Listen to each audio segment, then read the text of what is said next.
And coming to you live here from King City, Ontario for the No Frills T20 Cup. It's going to be a cracker of a game as Canada take on Nepal. Canada coming off a heavy loss against Oman yesterday, and Nepal desperately trying to hold on to that lead on top of the standings. And this is Manali Patel, joined alongside Vivek Jacob, as we take a quick look at the fixtures coming up. Canada, Nepal on at the moment, followed by Nepal taking on Oman tomorrow, and then the final game, Canada-Oman going head-to-head. Well, it's game number 4, and overcast conditions here at King City, which means there's definitely going to be something in it for the bowlers.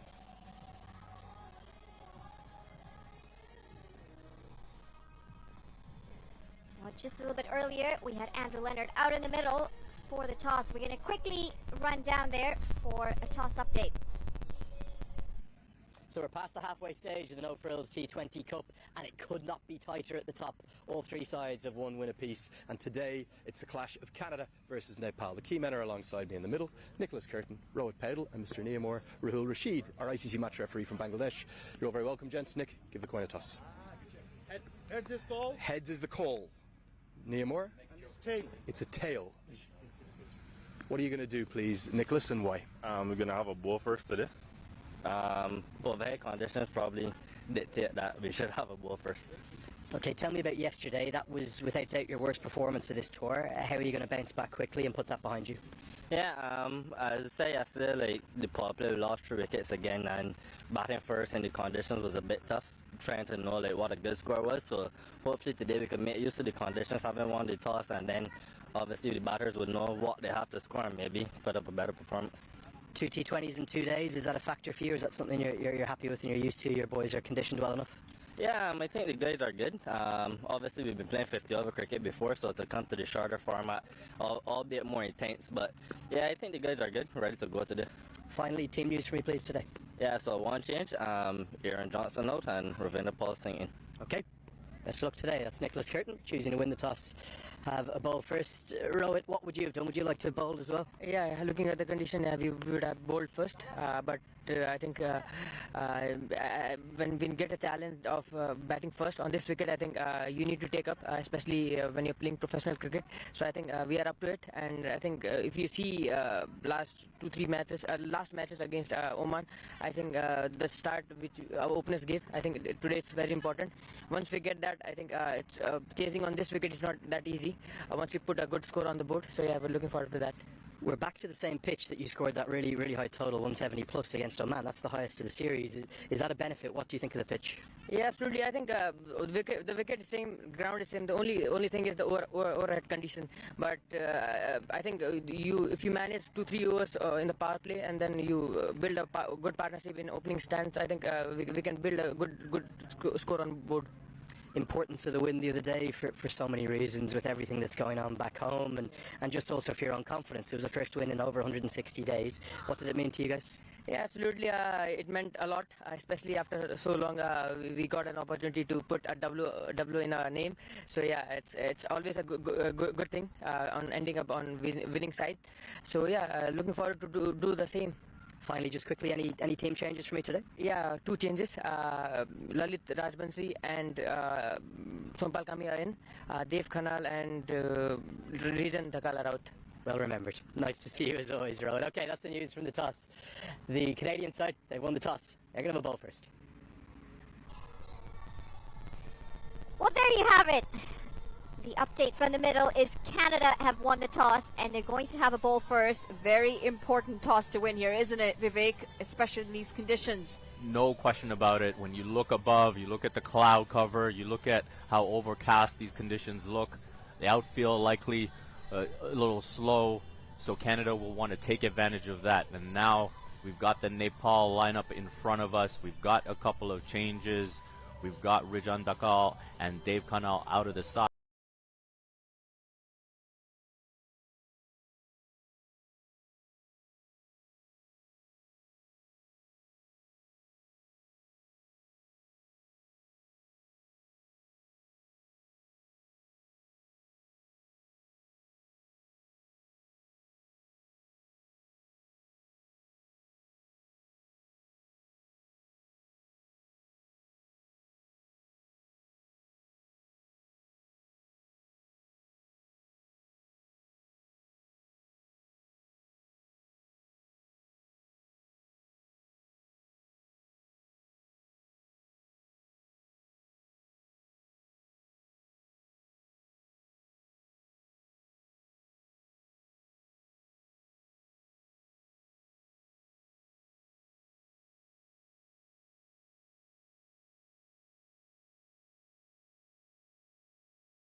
tough game for Canada yesterday, and again, the toss, Canada have won it. They've chosen to have a bowl. Both Nepal and Canada would have liked to bowl first.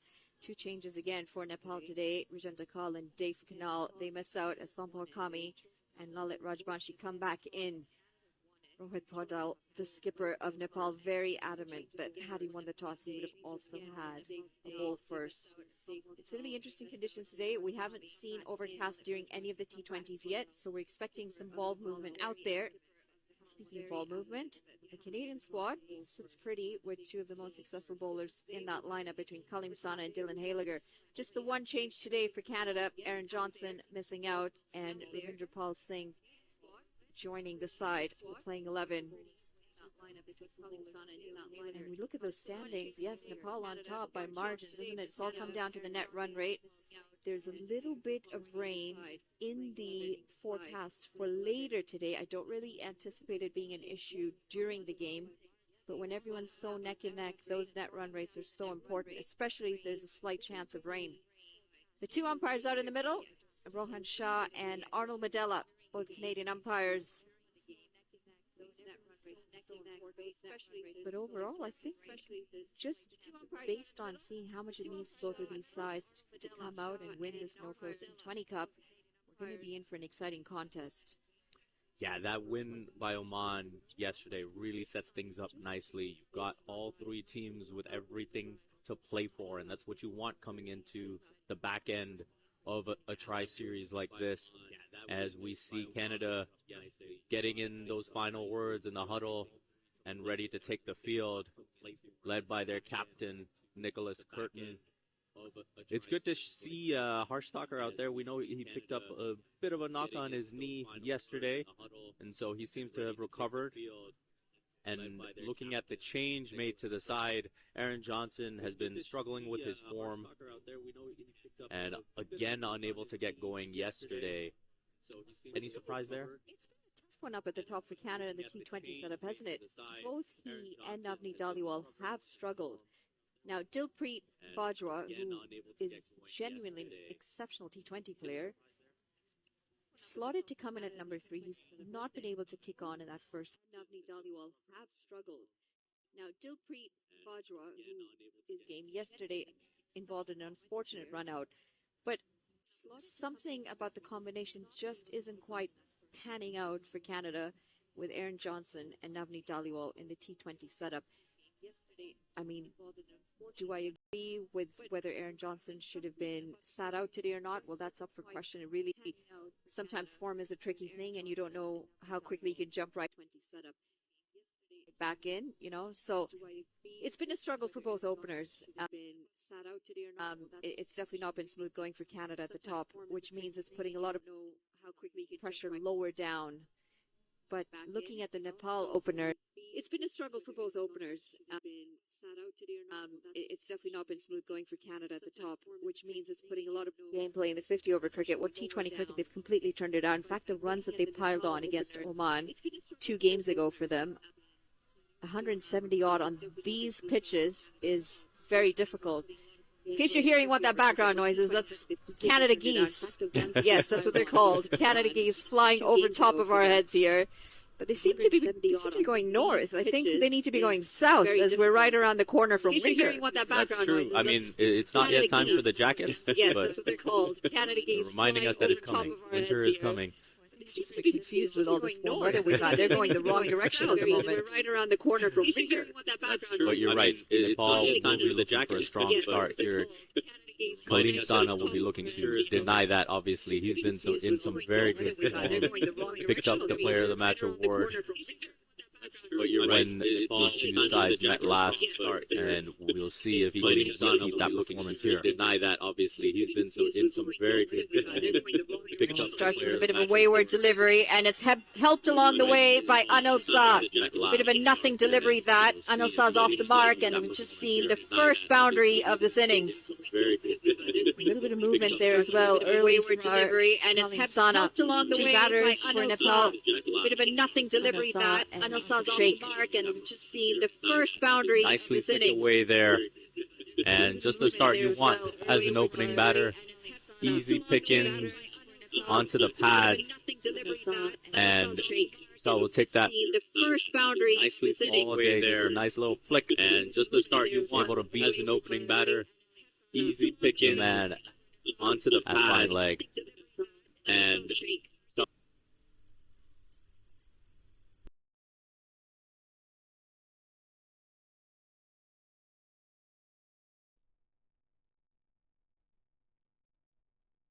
to business from Kalim Sana. Good line, good length on that occasion. Good angle as well, going across to the right hand. it alone. But no surprises that Nepal have stuck to these two as their opening pair. Quite successful, getting a decent start against Oman.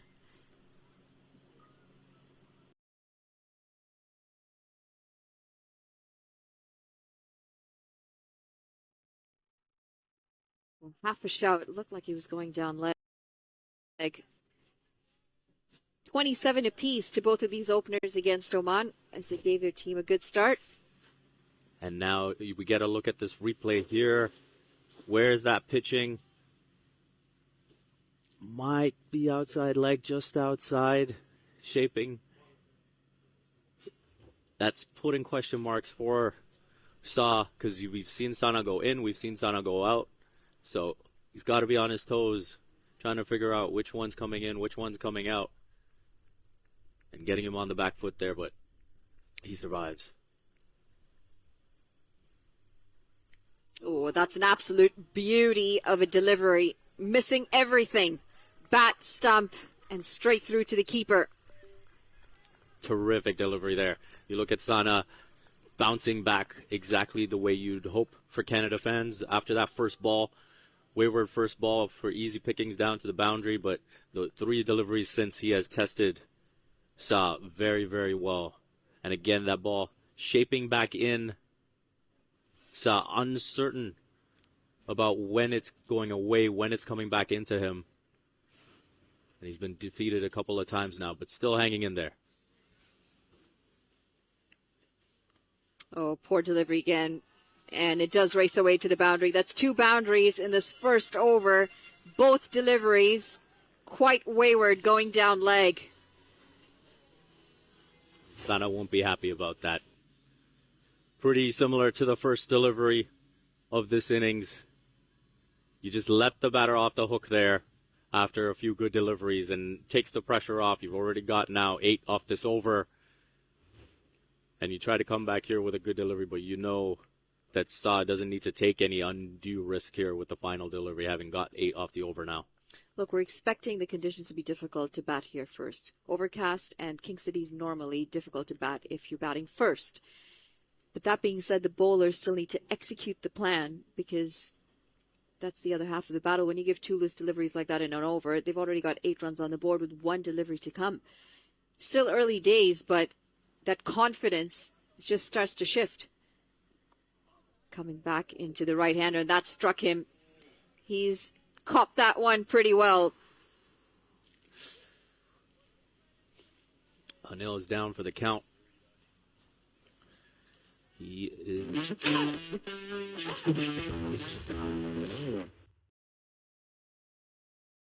for a batter.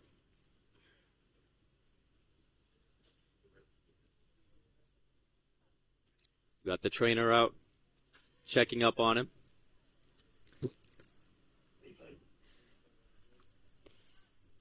Looks like he might be getting his win back. I'll let you talk us through this one. Well, it's tough. While we get a replay going for you, 1 over, the first over gone. Nepal 8 for no loss, and he's back on his feet. Anil Sa.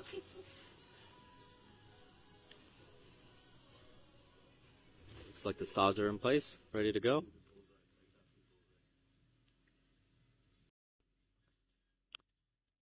Here's the replay coming in.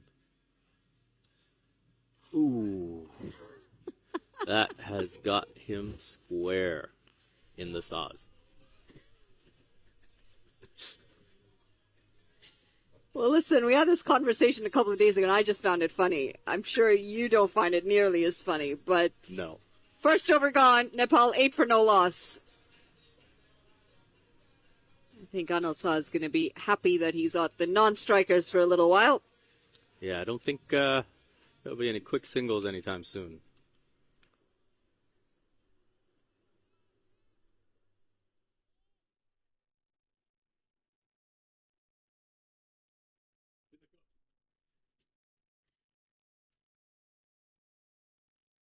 It's Dylan Haliger, the big man, into the attack, and Asif Sheikh off the mark quickly. First delivery in, and he picks up a single. We see Canada taking a bit more conventional route here. We saw the first two matches, Canada going with Parveen Kumar's left arm orthodox to open the bowling alongside Kaleem Sana, and now they go back to Dylan Haliger. Good to see him up and running after the ankle knock he picked up. Well, this has gone straight down the ground, and it's going to go all the way. 6 runs picked up, and Anil Shah seems the least bit bothered by the injury that he got in that first over. Good pressure this to the big man, Dylan Haliger, though. As we got to look at the replay here. Brilliant straight drive. Right in the slot and goes straight down the ground. Beautifully lofted over, and that's some sweet revenge. Back live now and sent back.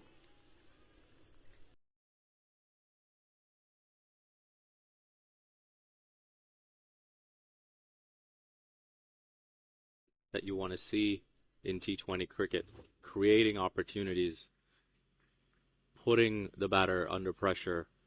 And there's the injury from the first over. Well, that is even better than the first one.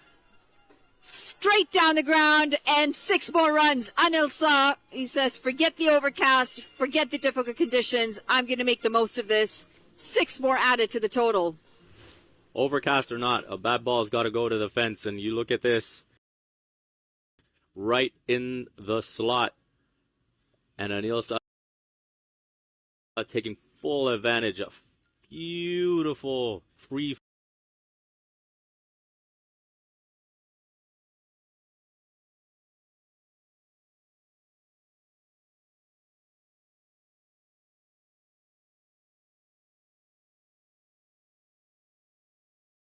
second over. As long as they keep going in a manner where they're safe with their shots, hit the right spots in the field, they should be all right. The last thing they want to do is take risks in unnecessary fashion, lose wickets, and that's kind of where things started to fall apart for them in the ODI series, isn't it? No question. And especially here when you look at Asif Sheikh at the other end, having faced the one delivery so far, he'll be thinking, well, look at the way Shah's going. I'll just give him the strike.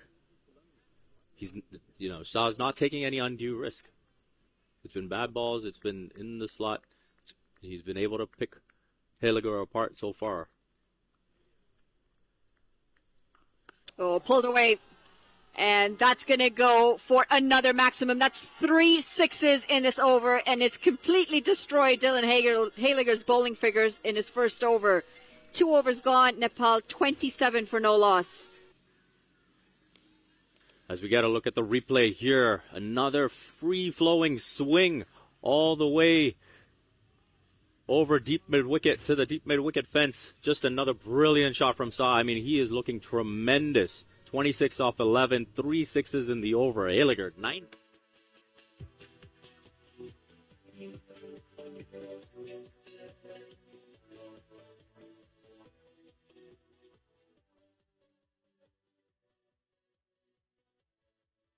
Yeah. Ready for whatever you're into. Get your case.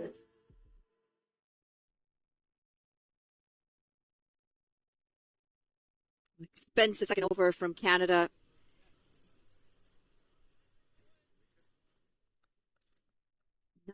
runs coming off that Dylan Haliger over. It's not the best of starts that you want from your opening pair. He's not getting much movement now there either, Dylan Haliger. Kalim Sana, we've seen a little bit swinging it both ways, but they're both under a little bit of pressure here. No question about it. Sana needs a strong start to this over. Oh, that's beautifully bowled. Just that angle across the right-hander. That's what you need right now. You've got Sheikh on strike, who had only faced the one delivery coming into this over. He wouldn't have a flow just yet, and so if you can just lock in here, maybe get Sheikh back in the pavilion, Canada has to see wickets as the only option to slow down this hot Nepal start. If you're Asif Sheikh, you just need to get to the other end. That's it. That's all you need to do. Bring in Anil Shah back on strike, who is clearly seeing that cricket ball the size of a beach ball today. No question about it. It's definitely not a day for the beach with these conditions, but Anil Shah is having himself a bit of a party. 26 off 11. As we mentioned, the 3 big blows off Dylan Haliger. And it's amazing, that first over, you get a couple of those deliveries that you can pick off on your pads, send to the fence, and it just gets you feeling good, gets you in that flow. All of a sudden, you feel like your body's moving well, and we've seen the effects after that. I can tell you, I did not feel that way this morning when we had our little cricket match on the side there. Well, you know what? There's not much I can say because I missed most of it. But you got to practice once in a while. Did not realize you would be causing yourself bodily harm. I did take one on the finger. My pinky's got a little blood blister on it. Just goes to show you got to hit the nets even if you're retired. Don't want to make a fool of yourself too often. No, we won't make mention of who was causing you those problems. Listen, inconsistent balance on the outfield. Well bowled again. Kalim Sana, good length. Asif Sheikh thinks there might have been a single. And as we look at that, it's Kalim Sana who's grimacing a little bit. Just his landing foot, his ankle. Well, the back of his knee looks like. That's the absolute last thing you want to see if you're Canada. Sana has been in tremendous form, not only through the ODIs, but kicking off this series as well with that man of the match performance. You see him pull at the back of his knee there. Landing maybe a little soft there. And he's already switching to around the wicket. Does not want to land on that spot again.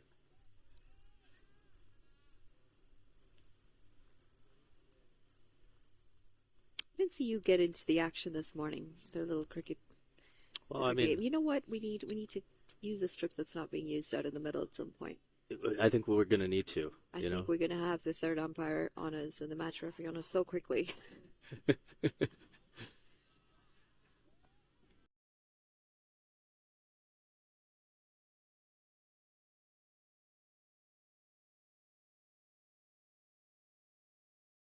And this is not what Nicholas Curtin would have envisioned when he gleefully saw the result of the toss and said, hey, we will put Nepal in the bat. Ideally, these first 6 overs, when you put a side in, you want to take at least a couple of wickets. 3 overs still to go after this in the power play, but it is all Nepal at the moment. Oh, pulled away. And it should go to the boundary. A couple of bounces, 4 runs. And this time it's Asif Sheikh who is joining the aggression. Terrible way to finish the over. Nepal 33 for no loss.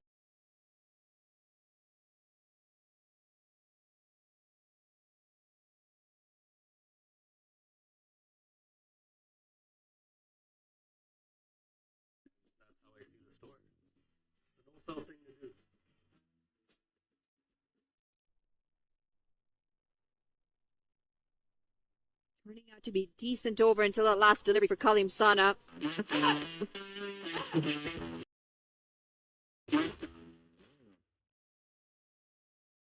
for Nepal today. And no surprise to see it, whether it's cloudy or sunny. You're going to find Nepalese support. Fans are out here. They're here to cheer their side on. As we take a look at that glorious shot into the leg side again.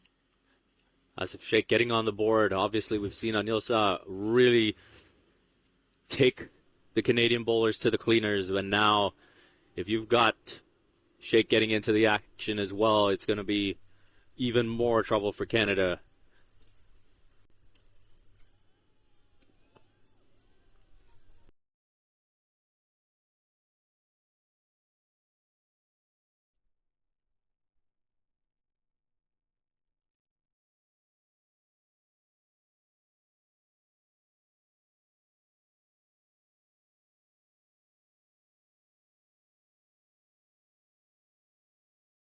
Boy, talk about zip. That's been given a wide, but some good aggression from the youngster Akhil Kumar. Taking that one short. He's got some pace as well. Quite skiddy off the wicket. Does surprise the batter with his extra pace. And I think that's one thing when you look at the shots that have been played, the Nepal batters have not had an issue with the pace so far. And so Akhil Kumar, if he can add something a little bit different, give you that skiddy effect, maybe make something happen. Well, this has gone up in the air, and it's going to land in no man's land. Top edge looking to pull that, and this is the effect that Akhil Kumar has, isn't it? Just skiddy, surprises you with that extra bit of pace that you're not expecting, rushing you into that shot. And that's exactly it. That's probably the first time in the innings that we've seen a Nepal batter look rushed. And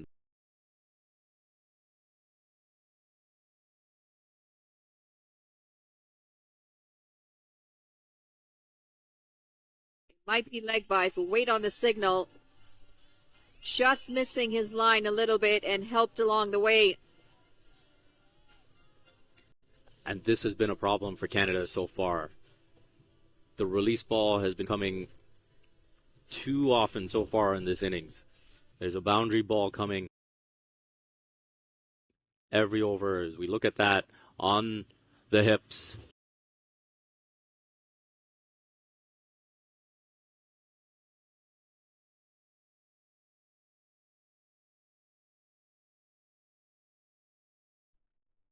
Going down the ground again, but he'll find the hands of Dylan Haliger. Aggression very clear, intent very clear from Nepal today. Not hanging around. They want to make full use of these power play overs. Just the two fielders out in the deep.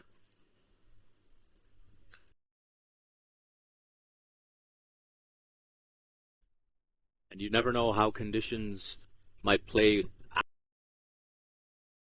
out on that to knock out his pad out of the way, or to get some bat on that on Anil Shah. No question. That should have been easy pickings as well. He's been finding the fence with those pretty easily thus far. The first time he's missed out.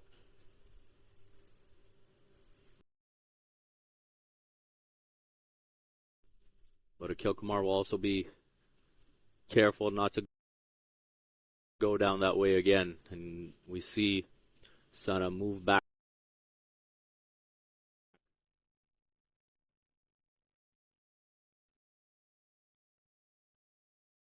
It's going to be a dot to end the fourth.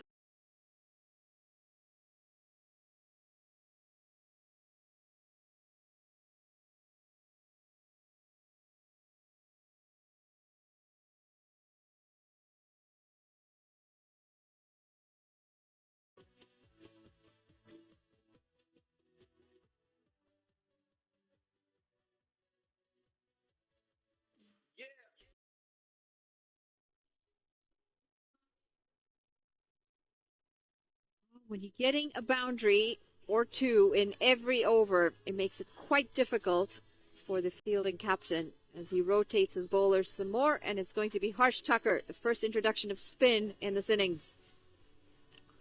Well, Tucker's no stranger to bowling in the power play, and Canada in desperate need of a wicket. So change it up, get some spin in here. What do you think par score is on this pitch? Well, I mean, the way it's looking right now, they're looking good for 160 plus, but that's not what you would have thought looking at the conditions and before the first ball was bowled. I think before the first ball was bowled, you were probably thinking something in the 130, 140 range. But this start right here, 10 runs and over off the first 4 overs, they should be thinking 160 at this stage.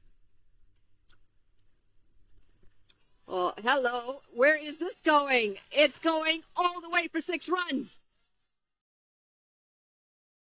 Slug swept from Asif Sheikh, and again the boundary.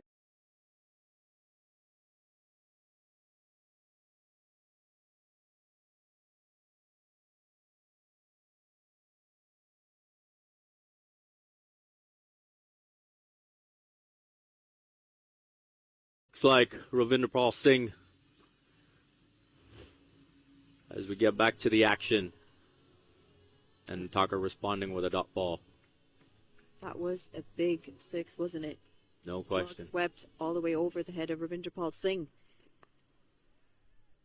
And you can see Tucker now going quicker in the air, not wanting to give the batter time, and getting Sheikh on the back foot. Backing away, trying to give himself some room. Asif Sheikh was fired in by Harsh Tucker. Not very far away from that off stump. No, not at all. Couldn't get enough turn on that one, Tucker, to knock over the stumps. Mova sharp there to knock over the bails in case there was a chance. But it's just a dot, and Tucker will have to try and build on that here for this final ball.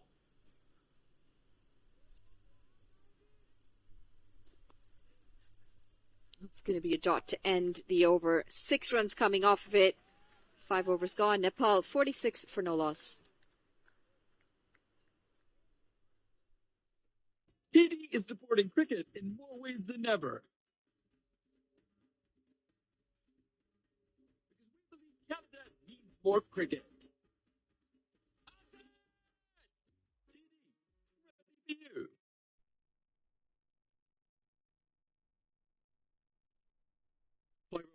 Nepal off to the best start to this entire series. You haven't seen many hot starts in the power play, but what a difference a win makes to the confidence and to the belief of Nepal. And Asif Sheikh in his 50th T20I, first time that we've seen such a good start alongside Anil Shah, who's been really the standout, have given Nepal the most beautiful platform. Canada all at sea and all in trouble. They're going to turn to Parveen Kumar to try and slow things down. Listen, not to toot my own horn here, Lenny,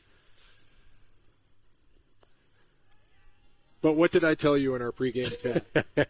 Nepal, en fuego. That's Spanish. En fuego. That's Spanish for on fire.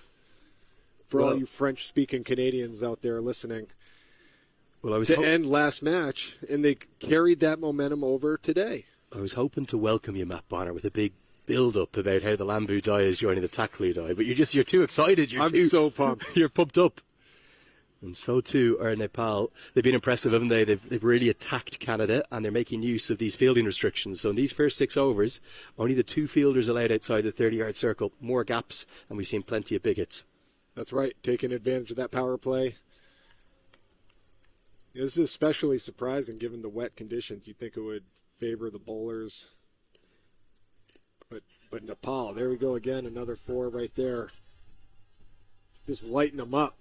Lighten it up right here, Asif Sheikh. It's a little bit agricultural, this one. It's a bit lucky as well, being honest with you, because he's dragged this from a long way outside the off stump. The bottom hand has come through, not something you tend to want to do as a batter, but it's proved pretty effective as the runs continue to flow here. Canada, well, having been on such a good run, won 5 from 5. They were dreadful yesterday. I know you were down with the Toronto Raptors at their media day yesterday. You weren't able to join us, but certainly they seem to have just kind of flip-flopped, haven't they? The two sides, the roles are reversed. That's right. I was at Scotiabank Arena for Toronto Raptors media day, keeping an eye on the match.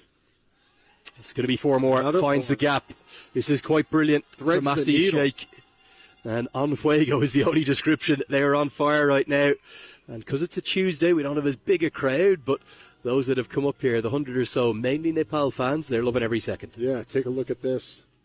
Another nice piece of batting. Hits it 90 degrees, right? Threads the needle for another 4. But yeah, we were talking. I was shocked when I saw the result from the match yesterday.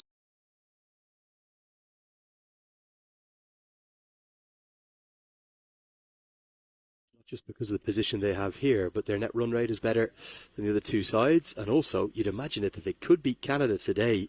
All they'll need to do is get past Oman tomorrow. And they'll be the champions of this No Frills T20 Cup. It's a power play that has belonged very much to the visitors. The men from Nepal, they are riding high. It's 56 for none.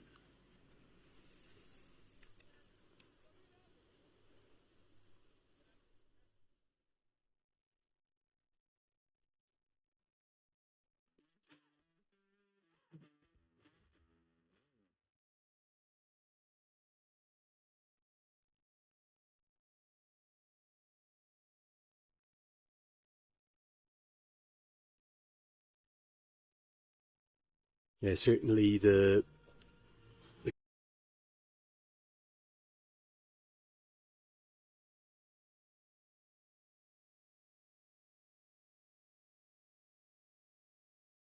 moment the floods have relented, but the problem is landslides and all sorts going on, particularly in the valley. That's the capital city, Kathmandu. Lalitpur as well, and the historic UNESCO World Heritage Site of Bhaktapur, which is one of the most beautiful places you could ever visit. All three of them have suffered damage, particularly the main river that runs between Kathmandu and Lalitpur. And you could almost see the emotion, couldn't you, from the Nepal players? We heard Rohit Paudel speak very evocatively pre the toss. And ultimately, this is only sport. There's many more important things in life, but there's no doubt that the win a couple of days ago has given the whole nation a real boost. That's exactly right, and that's the power of sport. It's a unifier.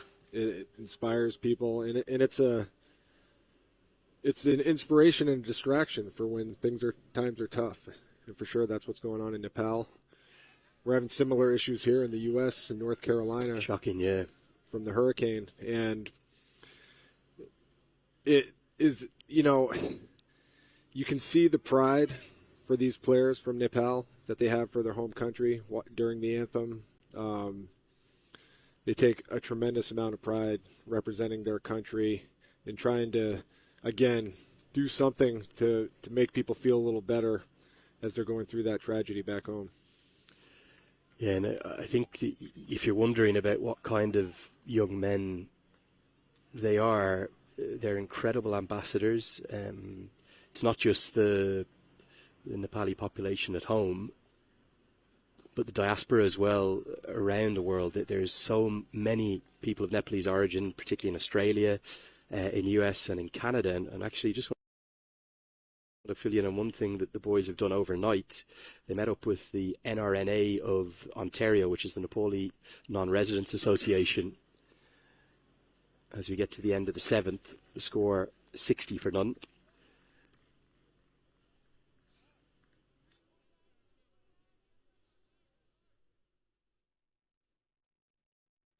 No ad. And something that they wanted to do for the local.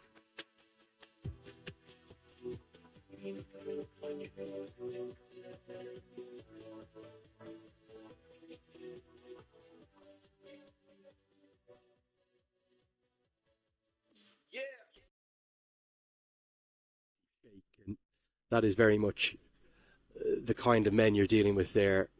Good ambassadors. They know that there is more to life than just the cricket on the field.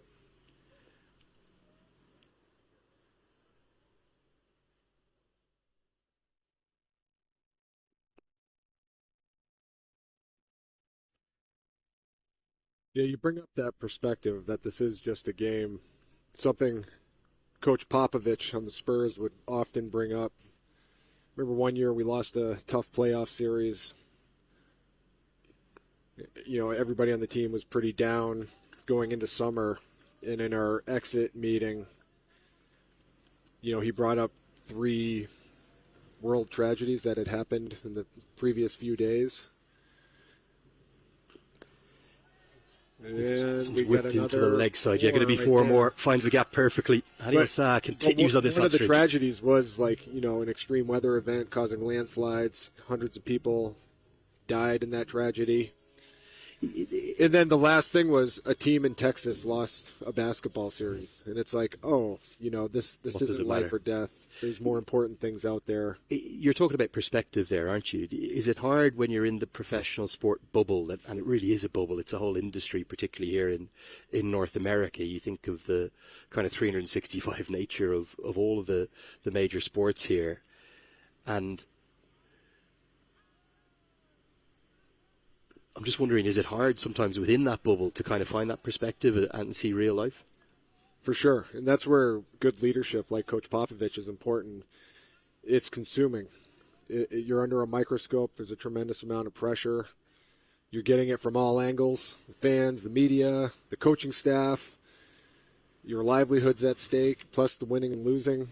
It can consume you unless you keep that perspective and understand at the end of the day, you're still just playing a sport. And would you say the coaches, like you look at Monty Desai's kind of methodology to his coaching, he's someone actually was talking to last night in the team hotel, and he actually wants to come and have a chat to you because he's always fascinated at other professional sports and how they approach things. But it's a big job for the coaching staff, isn't it? Yeah, and that's a great quality, in my opinion, for any coach to have that's open-minded and wants to learn from other sports and other coaches. End of the eighth, it's 66 for none. TD is supporting cricket in more ways than ever. Because we believe Canada needs more cricket. Outside! TD, ready for you. A really good start.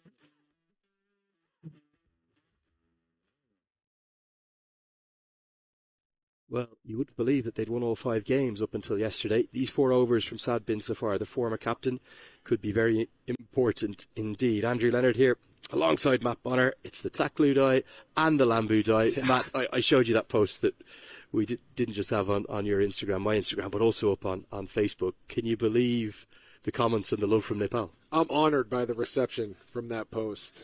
Just being embraced by so many Nepalese cricket fans, it means a lot to me. I've never been to that part of the world, and I'm hoping someday if I get to see it, you constantly talk about how awesome the people are, how friendly everyone is, how beautiful it is. Would you like to come one day? I would love to come. I'm a curious person. I want to see and experience as much as I can this short time I'm on this planet. Can I promise you something? Yes. So, firstly, it is one of the most special places in the world, bar none. It really is, and it's not just a lot of tourists who go there. They will only go to Everest Base Camp or Annapurna Base Camp or go on the treks or the hikes. It's much more than that. It's the cities, it's the culture, it's the people, it's the kindness, it's the food, it's the music, and it's everything about their culture. But I think something that you'd be staggered by, because if you actually look at the statistics, the world statistics, they are one of the shortest races in the world. So if you go there, like I stand out quite a bit, and I'm only just over 6 foot. So you, what are you, 6'9", 6'10"? 6'9", yes. You would really stand out. So what you're saying is I could dominate if I found a basketball court and got some pickup games going. Oh, I think there's no doubt about that. But I would just love to see you walk through the streets of Tamil or some of the old historic areas of Lalitpur or Bhaktapur, and it would be like two men amongst one. Yeah, I'm guessing there's probably not a lot. Excuse me, and have a look at that. But yeah, certainly a lot of love, and I think one of the biggest things I've been struck by all my visits there, they are a very proud nation, more than 30 million people, and it's not just those 30-odd million in Nepal. There's probably a diaspora of Nepalese origin, particularly in North America, Canada, USA, then Europe and Australia, of probably 5 to 10 million, maybe even more than that. As again, good use of the feet. Can't beat long on. And they just love their culture. They're very proud of where they've come from, and rightly so. Yeah, absolutely rightly so. You know, the more I learn about Nepal and the people there,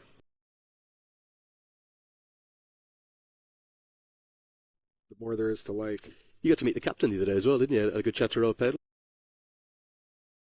I did. Yep, I sure did. Had a heck of a match. Hit in the air will get us to the end of the night.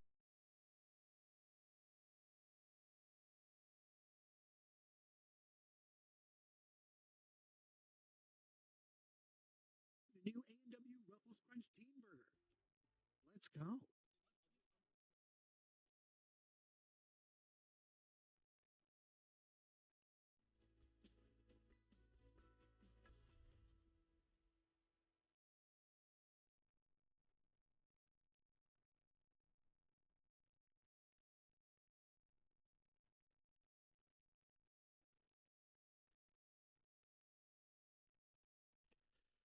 First stacker comes with a change of ends, and he's heaved away. Now there's a man out at deep mid wicket, and he takes the catch. Anil Shah was trying to keep going, but he's ultimately found the man, and that's going to get us to the drinks break with a wicket. He's played well, but ultimately he now has to go.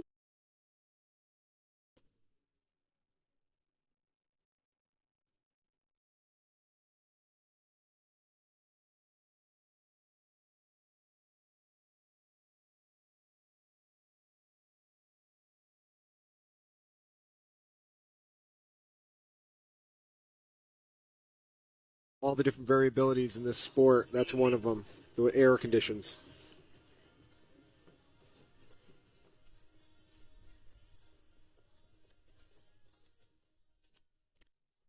Didn't quite get my eyes on who took the catch, but we'll get a second look here.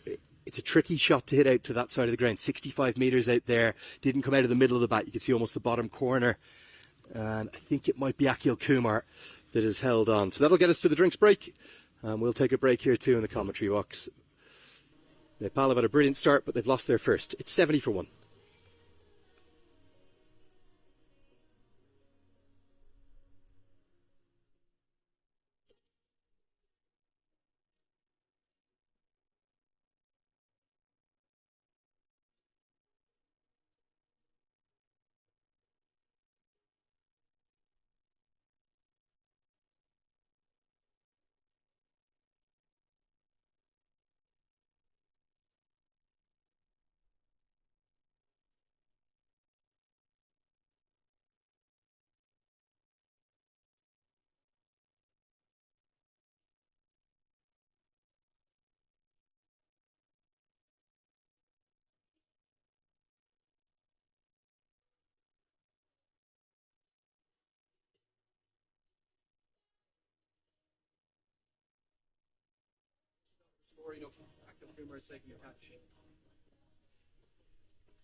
So, welcome back after the drinks break.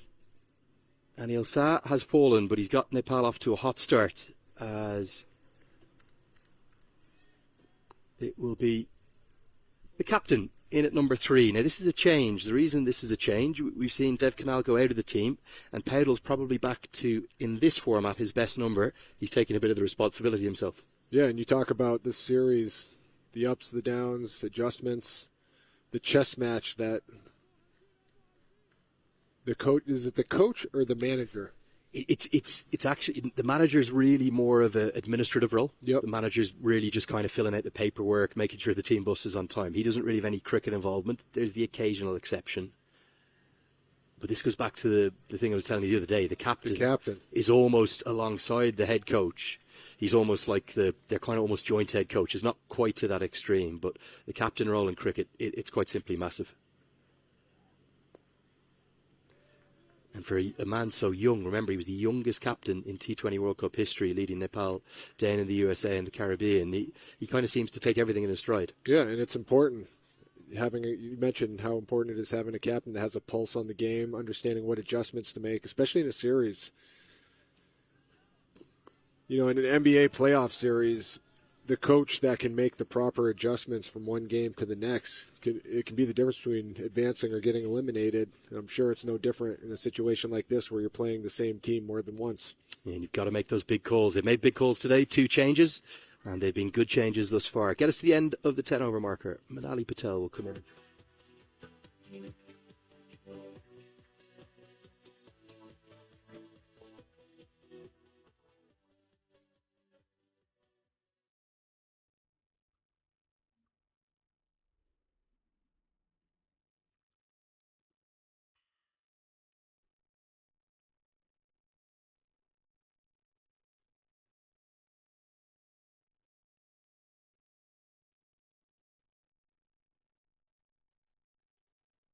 Runs flowing quite readily for Nepal.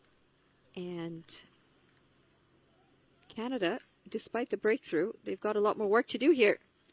How's it going, Matt? It's going great. Back from basketball yesterday into cricket again. Yeah, and I'm excited. This is a huge match right here. I mean, everyone's huge at this point with everybody tied with 1 win and 1 loss. It's anybody's series. I thought these were the 2 sharpest teams thus far, but Oman surprising everyone yesterday with that win over Canada. It was a big win, wasn't it? They dominated every facet of the game between bat, ball, and fielding. They sure did. It's also exposed some weaknesses for Canada, hasn't it? Especially in that batting lineup. And today, Nepal are exposing some of those bowling issues. The opener's quite ineffective today. Yeah, I mean, Canada seems to have settled in a bit and righted the ship, but you wonder if there's too much damage early to overcome. Well, 76 runs on the board. We've just passed the halfway mark. I think, and that's going to be a soft dismissal. The second wicket for Nepal falls, and it's Asif Sheikh, leading edge, and a very good catch by Saad Zafar, diving to his left. The softest of dismissals to pick up the second wicket here for Canada. Yeah, and that's the defensive performance we saw from Canada in their first match against Nepal. Making big play after big play.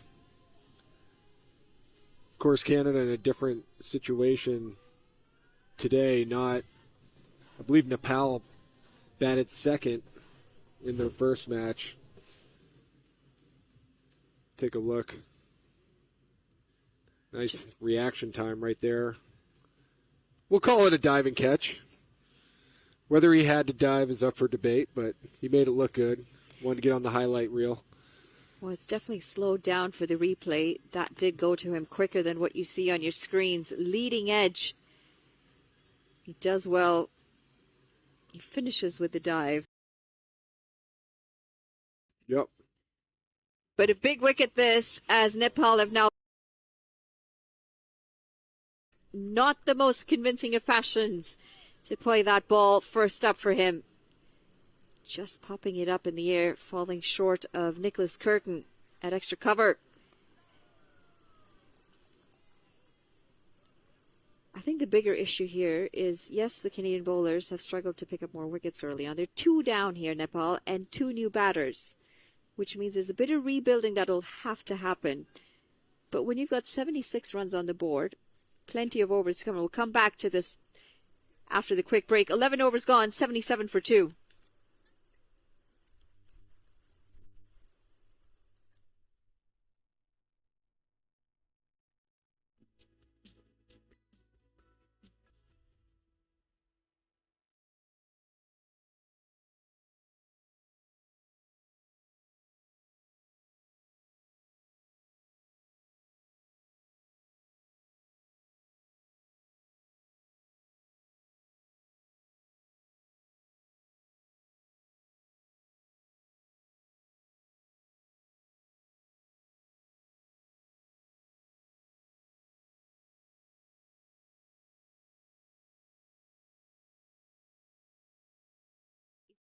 More, given that they've got Gulshan Jha on the side, who played an absolute blinder the last time that he batted. 40 runs, 17 balls.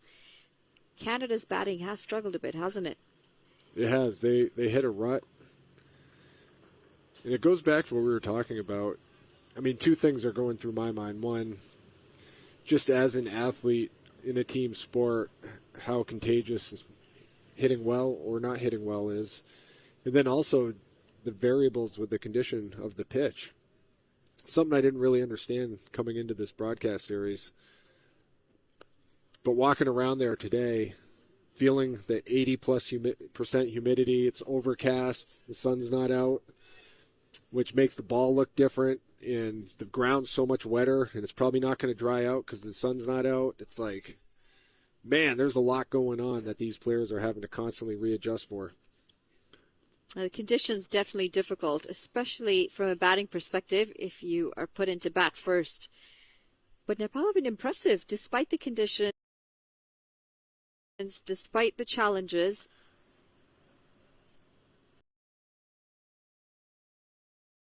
We've got some dew as well, as you mentioned.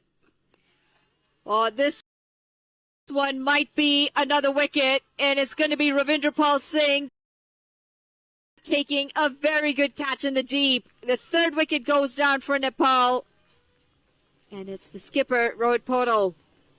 Canada picking up the defense. Got off to that slow start, but like I said, have really steadied the ship. Another nice play right here. Good positioning. Oh, you see the batter just pop it up. Got a little bit too much under it. Slices it. I can't imagine how much spin was on that, but he makes that catch look really easy. Quite good in the field, Ravindra Pal Singh, as Nepal now 80 for 3. Rohit Podal walks back for 4 off 6 deliveries. And it's big problems here for Nepal, having lost the 2 openers who were going well, and now the skipper. I'm sure Canada watched the match against Nepal versus Oman and saw Nepal get red hot in those last 5 overs and put up a ton of runs. So you can't have any let up or relaxation if you're Canada in the field or bowling. Harsh Tucker has changed things around for Canada. He's bowled well, and he's asking questions. It's going to be the end of the 12th over. Nepal 80 for 3.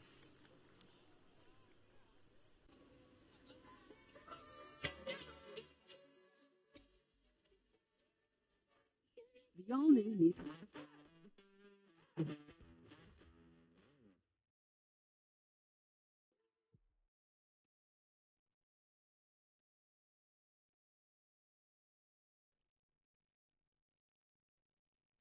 Saad Zafar comes back into the attack.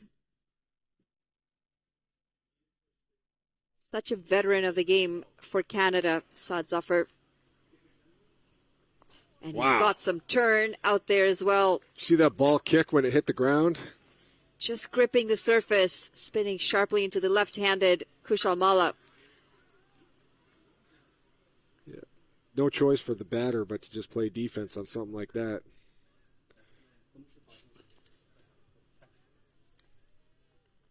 They've steadied the ship after some back-to-back breakthroughs here, Canada, giving themselves a bit of a fight back. Last thing you want as your batters is to come out and chase a big total. Well, that's popped up and just wide of Saad Zafar. Some nice bowling going on right here. There's Spin. And there's something in this pitch. The ball just seems to be getting that extra bounce, but also holding up a little bit because they've checked their shots a couple of times now. Yep. Lenny made the comment after the first 5 overs that Canada was in a huge hole, but... Well, gone for the big hit here. And that would have been a stunning catch at Nicholas Curtin. Got it in his hands. Definitely a very good effort.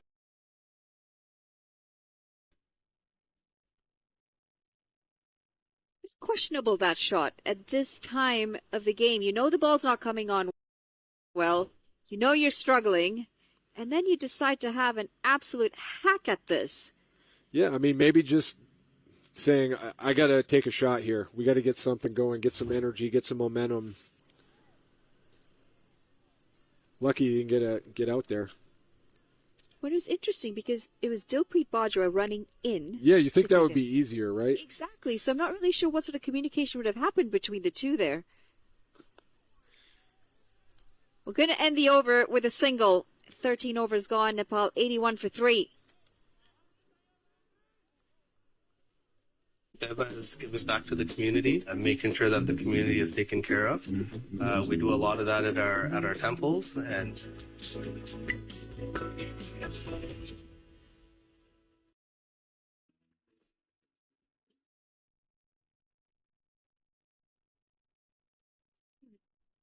just want to take a look at that catch again. The catch that was out of the reach of Nicholas Curtin. Now have a look at this. We've got Dilpreet Bajwa running in and Nicholas Curtin running back. And I think if there was any sort of communication, it would have been Nick maybe just going for it a bit too hard. I would have said Dilpreet would have had a better chance running in to take that catch. I agree, but also you don't want a collision. And if a player's running backwards, he can't see the player behind him. Well, I agree, and you don't want a collision there. That would have been bad for everyone involved. And you got to remember, when you're running backwards, you can't see the player behind you. The player running in can. You got to be super aggressive calling off the player going backwards, but it didn't happen there. Into the leg side, Kushal Burtel, who's come in after the wicket of Rohit Podal. He's picked up his second run. Bit of a rebuilding phase here, but what we do know is Gulshan Jha is yet to come. Dipender Singh Airy is yet to come, and Gulshan Jha, after that 40 off 17 deliveries, the blinder that he played against Oman,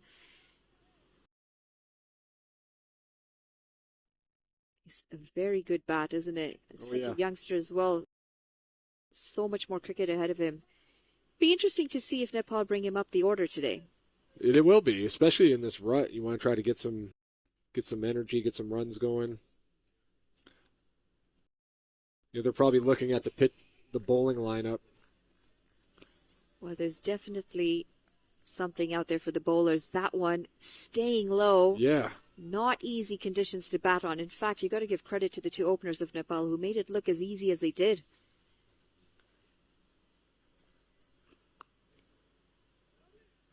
Just nothing. Great comeback from Canada here. Good fight. It's always great to see the game swing from side to side. The momentum just shifts here and there. Makes for an exciting contest. Going across the stumps, and this has gone high up in the air. That's going to be the fourth wicket as Nicholas Curtin gets comfortably under that catch. It's Kushal Malla, and the wheels are starting to come off here for Nepal as the approach is starting to fall apart. Yep, just not enough on that one. Routine catch, fielder in the proper position. And you said it, it's amazing how fast momentum changes in these T20 games. I was saying earlier, after the first 5 overs, Lenny saying, man, Canada's dug themselves a pretty big hole. They might have already lost the match, but they fought back. Things are under control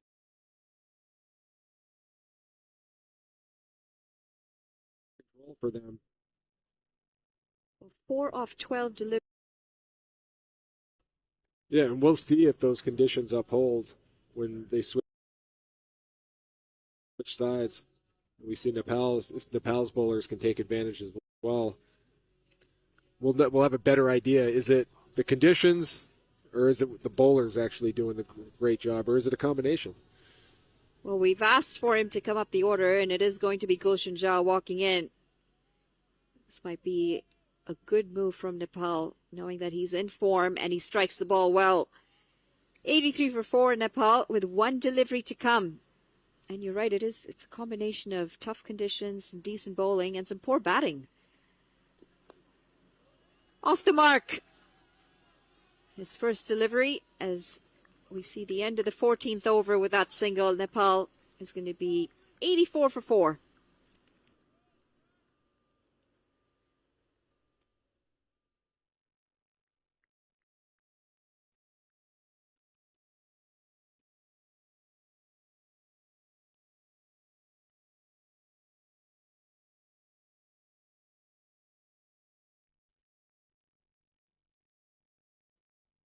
After a solid start at the top, first 9 overs, 70 for no loss. We're now at 84 for 4 and 14. They've lost 4 wickets in 14 runs, or 4 wickets in 30 balls for 14 runs. That's wild to me. As someone who's seen way more cricket than me, is that pretty insane? Shocking. And you said, was it a combination of good bowling? Is it a combination of conditions? Well, the last few wickets that we've seen, yeah, the conditions are difficult, but the shots have not made sense to the conditions and to the position that Nepal are in. Losing early, like back-to-back wickets, and then to go out and play some of the shots, some of the loose shots that they have, just doesn't make sense. I think the point of the game that they're in right now is try and hold it together for 2 overs. Still rotate that strike. Pick up your singles, your doubles. Give yourself a foundation. So when it comes down to your last 3-4 overs, you've got 2 set batters who are seeing the ball well and who can still launch it. Yep. So it's execution and decision making. Just changing gears. Yeah.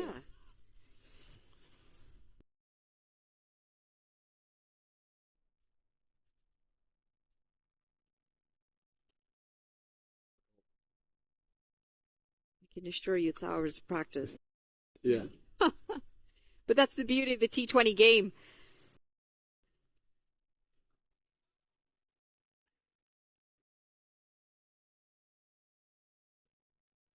Getting stymied by the bowling of Canada. They definitely got them on their heels. Second guessing, off balance. Just no rhythm for the batters. Solid comeback here for Canada after a runaway start from Nepal. Thick edge. And a good effort. Navni Dhaliwal doing the job, keeping it to just a single. It's a nice play in the field. Like barrel rolled into that beautifully. That, if I did that, man, you'd have better have the trainer ready. I'm injuring something. Not a lot of rolling in basketball. No. That one again, some turn. Coming into the batter. It's going to be a single to end the 15th over. Nepal 88 for 4 as we work on some roll, tuck and dive with Matt.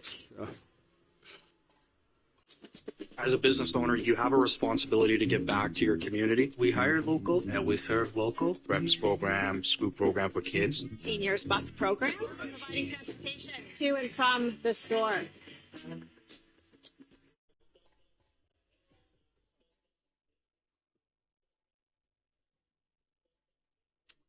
Well, it's all gone horribly wrong here, hasn't it, for Nepal after the most perfect of starts. Biggest power play of this No Frills T20 Cup. Unbroken partnership of 70 between Anil Shah and Asif Sheikh in his 50th T20I. And then the spinners have come on and just turned the game on its head. We said Sadbin so far as 4 overs would be key. Parveen Kumar's have proved important, as have Harsh Thakur. There's a real sign of these wickets starting to tire and get more and more difficult to bat on. Remember, Nepal have gone with the extra spinner as well, with Lalit Rajbanshi coming into the team, and they have no shortage of spin options. So even if they can scrap up to 130, 140, that could be a very good score in these conditions. Andrew Leonard here to guide you through the last 5 alongside Vivek Jacob, who was very adamant in his prediction of a Canadian win before the start.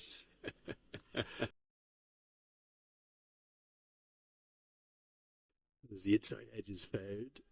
Is this game right hanging in the balance? How important are these final 5? To be honest with you, about that first power play. Yeah, it was good, wasn't it? It was really aggressive and positive. The problem is that, again, they've got Kushal Bertel in this new role. He's batting in another new number, at number 5 for the first time today. Jazz had the most brilliant tour. He's actually been the hero, hasn't he, for Nepal. But if they don't get up to 130, God, maybe 120 could be defendable, but they need 130, 140, don't they? And it's also feeling what that power play did and then letting that slip. Is it going to be a case that when the pace comes back on the ball, even despite Kalim Sana's brilliance, that they're the overs that Nepal will have to target? No question about it, because you look at the job the spinners have done, they've been absolutely immense. Harsh Thakur obviously coming in and breaking that opening stand, which was much needed. And then Saad Bin Zafar getting into the act, Parveen Kumar getting into the act. And so the spinners have really pulled this back for Canada at one stage, looking well out of it after that power play. Yeah, that's one of his favourite strokes, isn't it? The slog sweep. Parveen Kumar interested? Nothing. No support at all from Sherry Boba behind the stumps. Big surprise yesterday for you, Canada? Yes, the manner of the defeat. Naturally, I think, any side can get beat on a particular day, but it's just the manner. And you look at Praveen Kumar pitching well outside leg stumps, and no chance of an LBW there. I'd expect Shaquille Ahmed to appeal for that. I wouldn't expect Parveen Kumar to do so. Yeah, it's definitely a case that as soon as the paces come off the ball, these wickets, and it's no surprise, we're into October, remember, at the very end of the season. End of the 16th, it's 94 for 4. The new A&W Ruffles Crunch Teen Burger. Let's go. Juicy grass-fed beef topped with Ruffles cheddar and sour cream chips. Let's go! Let's go! Try the new A&W Ruffles Crunch Teen Burger. Let's go.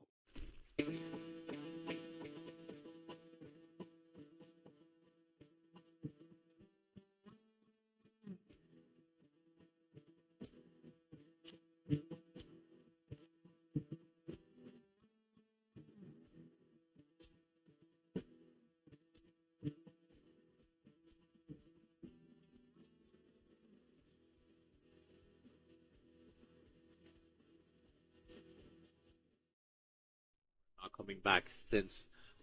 Was he maybe feeling the effects of the ankle a little bit? Is that part of why he came off, or was it just the 3-6s that he was tonked for? And so we'll see if he comes back into the attack. But big moment here as Kaleem Sana returns to the attack, and they'll feel that a wicket here is going to be key. And Sana, we've seen, he likes to bowl the 17th and the 19th and set the side up nicely. Yeah, look, he's a gun bowler. He's a world-class bowler, and whatever the conditions, you can see him there, 2 overs for 14 right now. But Gulshan Jha, who is going to be the key man, it's kind of almost the most informed batter for Nepal versus the most informed bowler for Canada, particularly in the T20s. I know Dylan Haler has been brilliant in the ODIs. So 4 overs remaining. Here we go. Now, half a mix-up, and the throw wouldn't have mattered if it was a direct hit. Awful lot happening for a dot ball. If they get a run of ball from here, is that enough for Nepal? That would get them up to only 118. I think conditions-wise, I would say you'd expect a tight game. I think with Nepal's bowling, as you said, getting the extra spinner in the side, that can pose problems. And, of course Canada opting to have Aaron Johnson out of the side, so we'll see how the new opening pair, likely Dilpreet Bajwa pairing up with Navneet Dhaliwal at the top, goes. Hit down towards us. We could be in the game. Oh, just to my left. I thought I was in for a catch here in the commentary box. Instead, it's into the DJ booth. Well held in there, sir. It's Gulshan Jha again. Maximum. Brilliant, and this is what we talked about, the matchup, key matchup here. And you look at that in the slot, and Gulshan Jha wasting no time getting after it and sending it straight down, long on, and the DJ worried for a moment, and that's probably why we didn't hear any music for a little bit. And when I say well held, sir, I mean well ducked out of the way, duck and cover. Oh dear, I think his equipment remained unstruck, because I think it's actually hit his chair, isn't it? It's kind of, I don't know if we can get that replay once more, just of the ball going into the DJ booth, but it's basic. I think it's missed everything. Have a look at this here. Oh, that's not the one we want. We'll come to it in a moment. Was a good comeback from Sana, though. Here it is here. Keep your eyes peeled. Look at all the expensive equipment in there. I think it's missed it all and gone straight through and hit the blue seat. You can damage those. They're used to that. They can take the hit. Get your hands out, man. Take the catch. He's not used to it. He's not used to it. Was well struck and it's too wide. You look at the kind of, I know we're still early in the series, just the 4th game, but you look at the top performers. Leading run scorer, Anil Shah, Shoaib Khan, Asif Sheikh, 77, 75, 65. Aki Bilias, top of the wicket takers charts, and then Lamachani and San in second.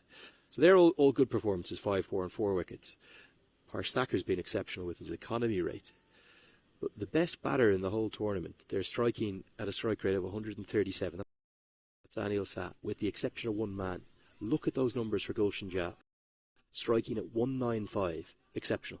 Brilliant. And we saw that devastation against Oman. See it on show again here. As again, his positivity, he's right from the moment he gets out there. I know he's only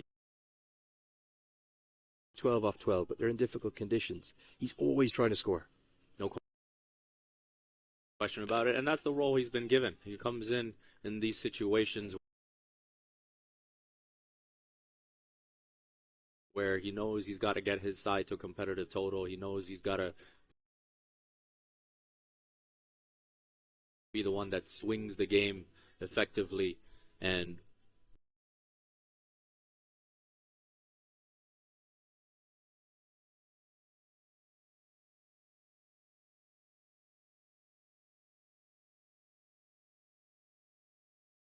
mark.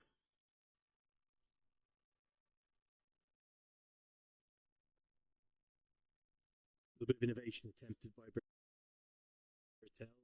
It's going to take more than this series, isn't it, to find out whether or not this is a role that he can perform. He's played 45 T20Is. He's opened innings in every one of them. He's now into just his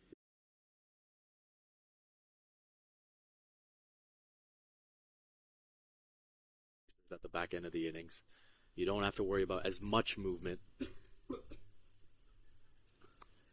Just that difference, isn't it? 2 out rather than 5 out. So you can get singles, but Jad does get home here, rightly sent back by Bertel. We'll come back to that. 17 bowled, 103 for 4.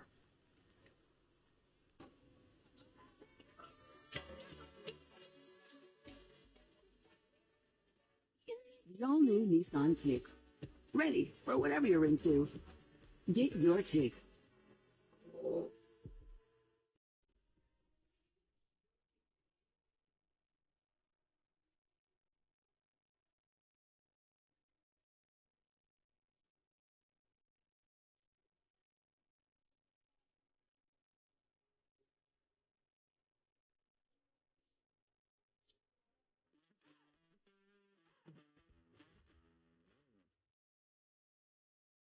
.103 for 4. The game, it definitely hangs in the balance. So too, potentially, Vivek, the fate of this No Frills T20 Cup.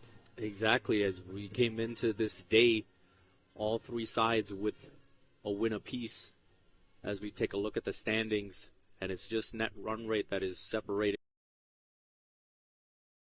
the three sides. Canada obviously taking that heavy defeat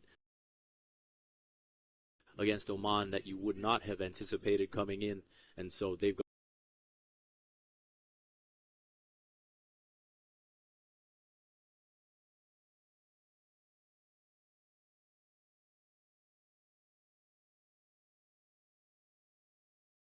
tournament, but they'd need Nepal to lose tomorrow to Oman.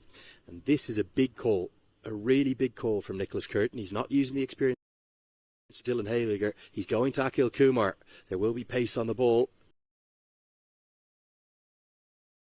look at Kumar when he replaced Hayliger. Came in with a bit of that skiddy bounce, and he did seem to rush the batters, the Nepal batters, for the first time in the innings.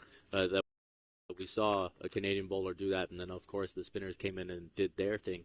So Nicholas Curtin will be hoping that Kumar can have a bit of that skiddy effect here, and going full pitch with that first delivery. We'll see if that's the plan for the rest of the over. Yeah, the problem with looking for the block hole is if you miss it like he did there, that was pretty much in the slot. I think Kushal Bertel's missed out on that one. And it's only a 57-metre straight boundary at this end, remember, the north end of the ground. Tries to get it into the block hole. Can't quite, in a misfield. May well allow the second, so Jia will scamper back. Not a particularly good piece of field in there. Didn't see who it was. No. Navneet Dhaliwal. Mid-off there, Navneet Dhaliwal with the fumble. And again, going full pitched.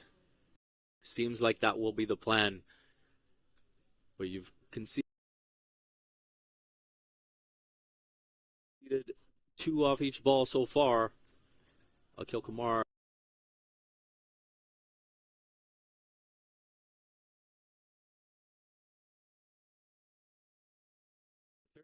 to the leg side. Didn't open up and try and hit over the off. As a consequence, he was coming right across the ball. And not for the first time in the series. It's going to be another batter caught out for an unlucky 13. And looks like we've got Rupal Sidhu coming into the field to do some work there. Take a nice easy catch. We look at that. The element of surprise maybe with the short ball after a couple of full deliveries. And rushing with the bit of that skid for Akhil Kumar. And an easy catch for Sidhu. Bertel, the latest to fall. It is now 107 for 5.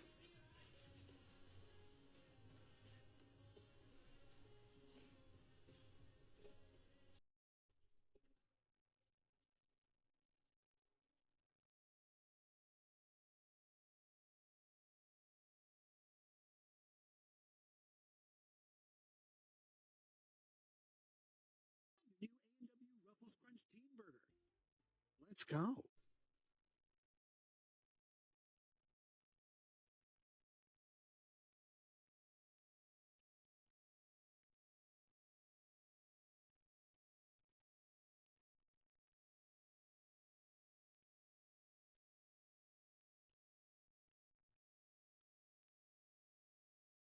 In the last game against Oman, picking up 18 off just 5 balls. Need to do something similar today to get Nepal up to.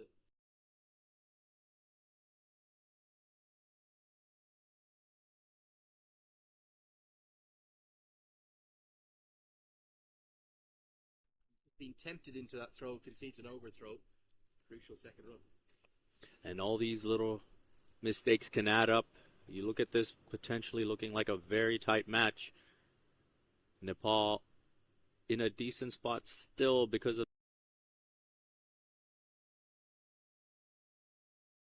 that opening power play, but Canada pulled back nicely.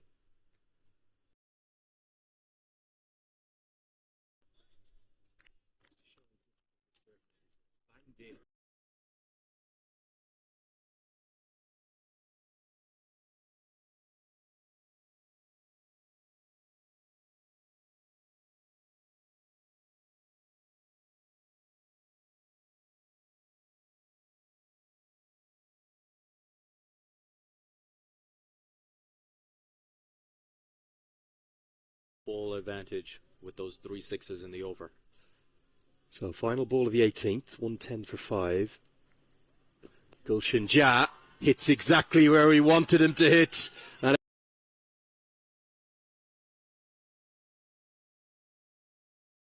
was way over a long off into the protective covers there.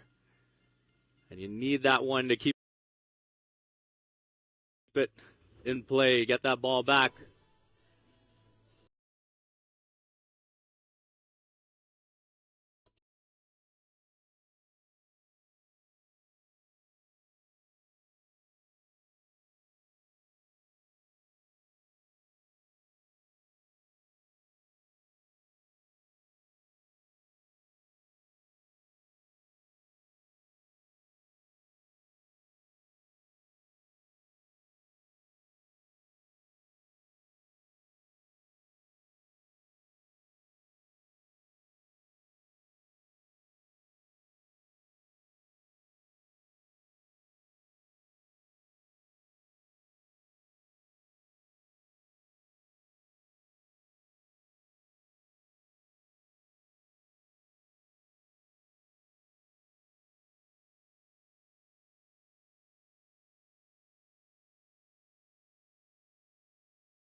Get 3. Oh, brilliant from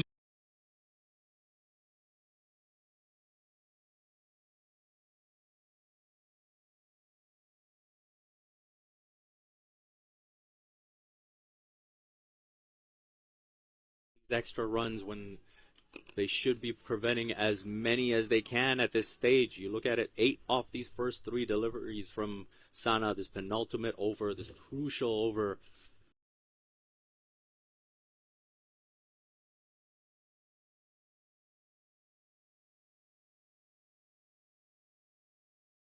Cleanly. speed of Irie. Frightful. As 2 are the quick hands as he slashes this one away. He's going to jog back for 2. Others there, they would have, particularly after running 3, barely be able to catch their breath. After play the other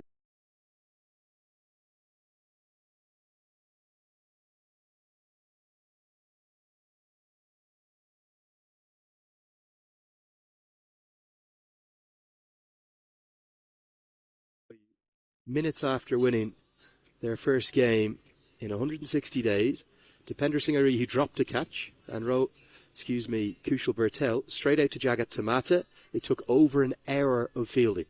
They were exhausted at the end, and then at 7 o'clock, straight to the gym. Just phenomenal work ethic from Nepal. Absolute sight to behold.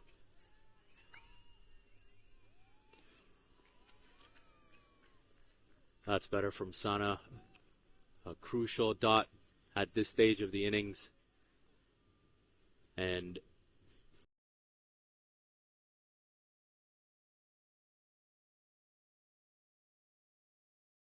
logical feeling. And you'd still feel, to pull it back under 140. I was thinking after the power play that Nepal might even be thinking 160 with that start. They probably were at that stage, but ultimately if they can get to 140, that could be a winning score, I suspect. Can they get 2 again?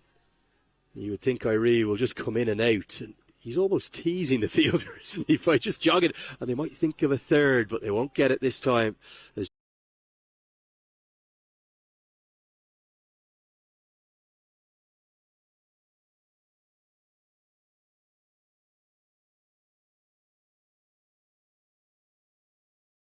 in more ways than ever. Because we believe Canada needs more cricket.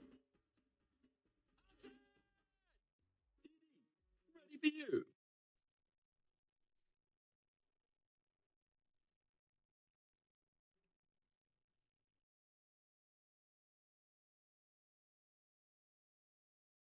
So 1 over remains. Get a quick look at the bowling figures.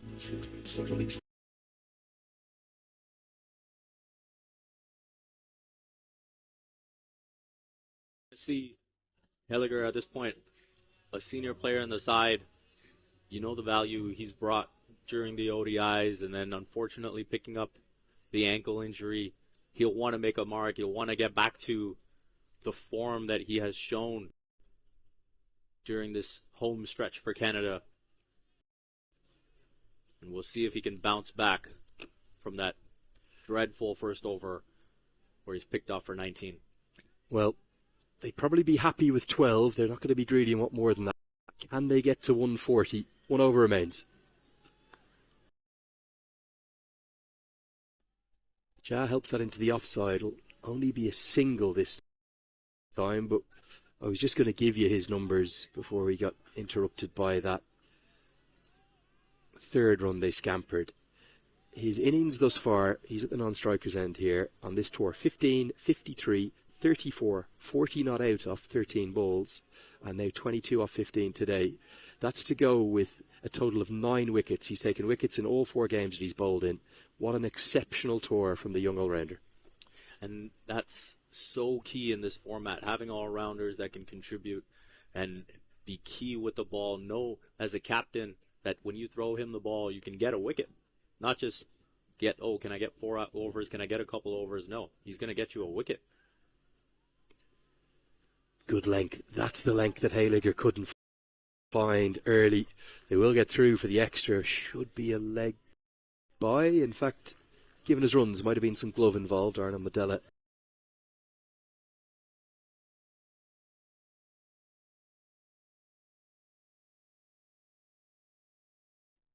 mentioned that all-round ability, and then being able to get it done with the bat once again. This is a crucial knock of 22. You looked at Canada with the spinners really pulling things back and seizing the momentum.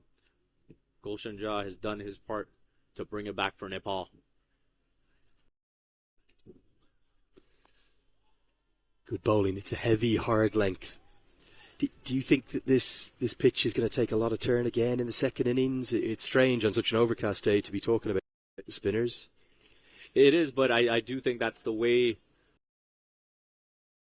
this series has played out, and that's the way today will play out. We've seen how effective Saad bin Zafar was. Harsh Thakur, obviously the one who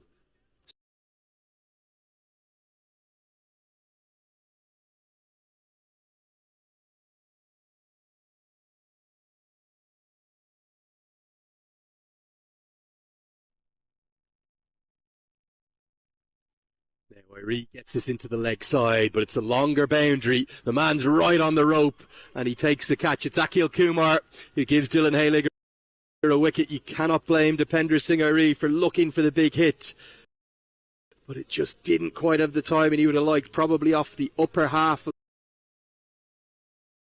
Now we take a look at his fourth going short, and we see Ari sliding over, trying to give himself that leg side option as he pulled it away, but straight down the throat of Akhil Kumar. And Akhil Kumar has actually done quite well in the deep. When you look at some of the deliveries that have been knocked over, he's done well to cover the space and get throws in, and now takes a catch that he probably made look a bit easier than it was. Now, I like this call. Finally, we're seeing Karen KC being shunted up the order ahead of Sandeep Lamachani and Sampal Kami. The broad-shouldered all-rounder. He's got 2 balls to work with. Be happy with a single, potentially. Instead, he looks for a maximum. Now, this has gone almost to the heavens. Long on, nestles underneath it, juggles it, and that's going to be 6, because you cannot paddle the ball back in from the far side of the rope. It should be given as 6. We're going to need another look at this, and the umpires are going to come together and have a conversation, but surely on first viewing, it has to be a maximum. Well, Ravinder Pal Singh seems to suggest that he jumped back up before knocking it over. So I think that's the key element to watch out for here. He's in position to catch the ball. I don't think he realized that he had more room to work with behind him. You cannot be on the far side of the rope and palm it back in. Now, come on. It has been given as 6. How has Ravinder Pal Singh not recognised that? Come on. You can't do that. You cannot do that. I think he was trying to make the case that he jumped. He was on his knees on the far side of the rope. Final ball incoming. KC helps it away behind square. They should get a couple. I'm looking forward to seeing that one clipped up on social media. They're going to think of a third. They won't get it. They'll be happy with 2. I hope we get one more look at this. I don't know if this is the penultimate ball. It is. Talk me through this one. Come on. As a Canadian, what's going on here? I think the first thing is he's dropped the catch. Realize that he's got more room behind him to just take the catch instead of trying to save it. So hold on. What's happening here now? He's trying. Now, come on. Now, Vivek, please. It's a 6. There's no question about that. Okay, it has been given as a 6. I'll tell you something now. If that wasn't given as a 6, you wouldn't have believed what would have erupted on social media. Great work again from Rohan Shah and Arnold Medella.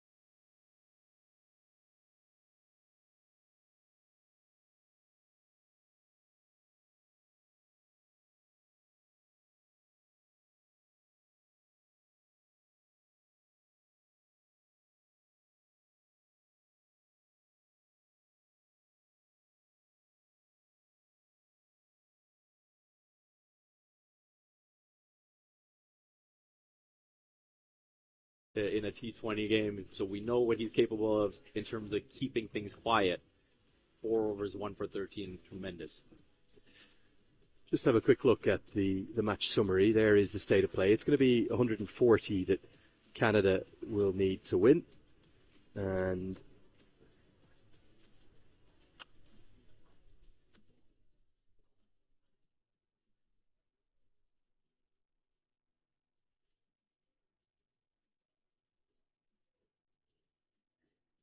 so we're going to get some immediate reaction from the mid-innings here. We're going to speak to Harsh Thacker of Canada, who's with Manali Patel. Well, we've got Harsh Tucker here. A really good job with the ball today, Harsh. 2 for 17. Talk us through what the conditions were like out there with the ball and that pitch specifically. I think the pitch is much better than the one we played on yesterday. It is stopping a little bit for the spinners, but not much spin. It just stops a bit when you bowl into the wicket. But even then, if you miss your length, it's very easy to take you on.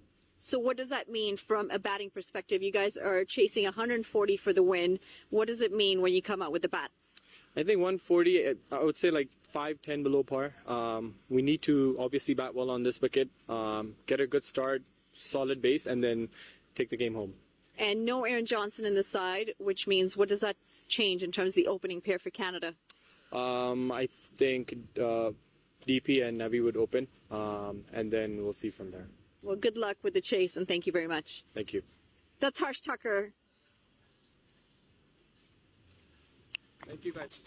As a business owner, you have a responsibility to give back to your community. We hire local and we serve local. Breakfast program, school program for kids. Seniors bus program, providing transportation to and from the store.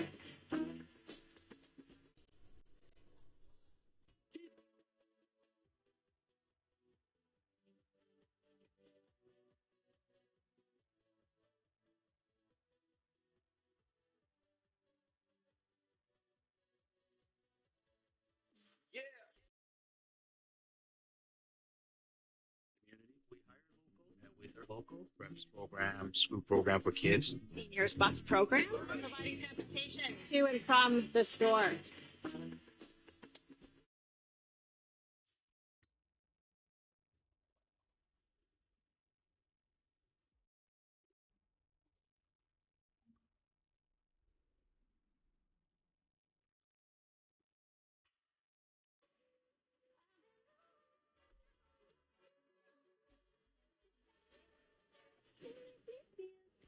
All new Nissan Kicks. Ready for whatever you're into. Get your kicks. Is giving back to the community and making sure that the community is taken care of. We do a lot of that at our temples and in the Punjabi community, and that's how I see this.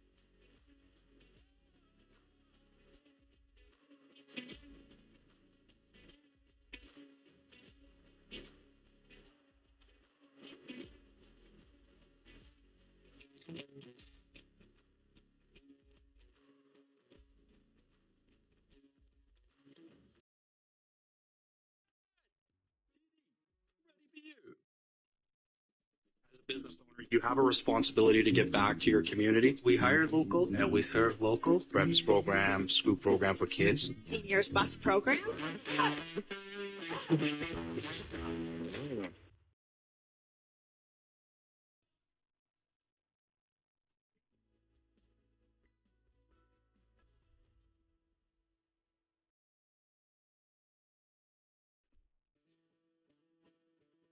Good action, haven't we, across the course of the 3 matches, and ultimately right now, as it stands, we have no idea who is going to take this title. In fact, even this game hangs right in the balance. Nepal posting 139 from their 20 overs after that flying start, a 70-run opening partnership. Andrew Leonard here with you as always, and great to have Vivek Jacob alongside me. Vivek, I want to talk, I suppose, a little bit about multiple things, not just this game, but also, I suppose, the growth of cricket in both countries. Canada returning to ODI status after what's been a long time. Also, a first ever T20 World Cup appearance, although they had to fight hard to get there, didn't they, through that qualifier in Bermuda. And a lot of this success, you've got to say, huge amount of work being done by Cricket Canada, the Boundary North team, who are involved with the commercial aspect, but also that GT20, which is that GT20. I think there's been maybe 6 editions or 6 years of it. It's been going for 6 years, since 2018. We've had 4 editions. Obviously, the COVID pandemic wiped out a few. But how important has that been to help grow the game here in Canada?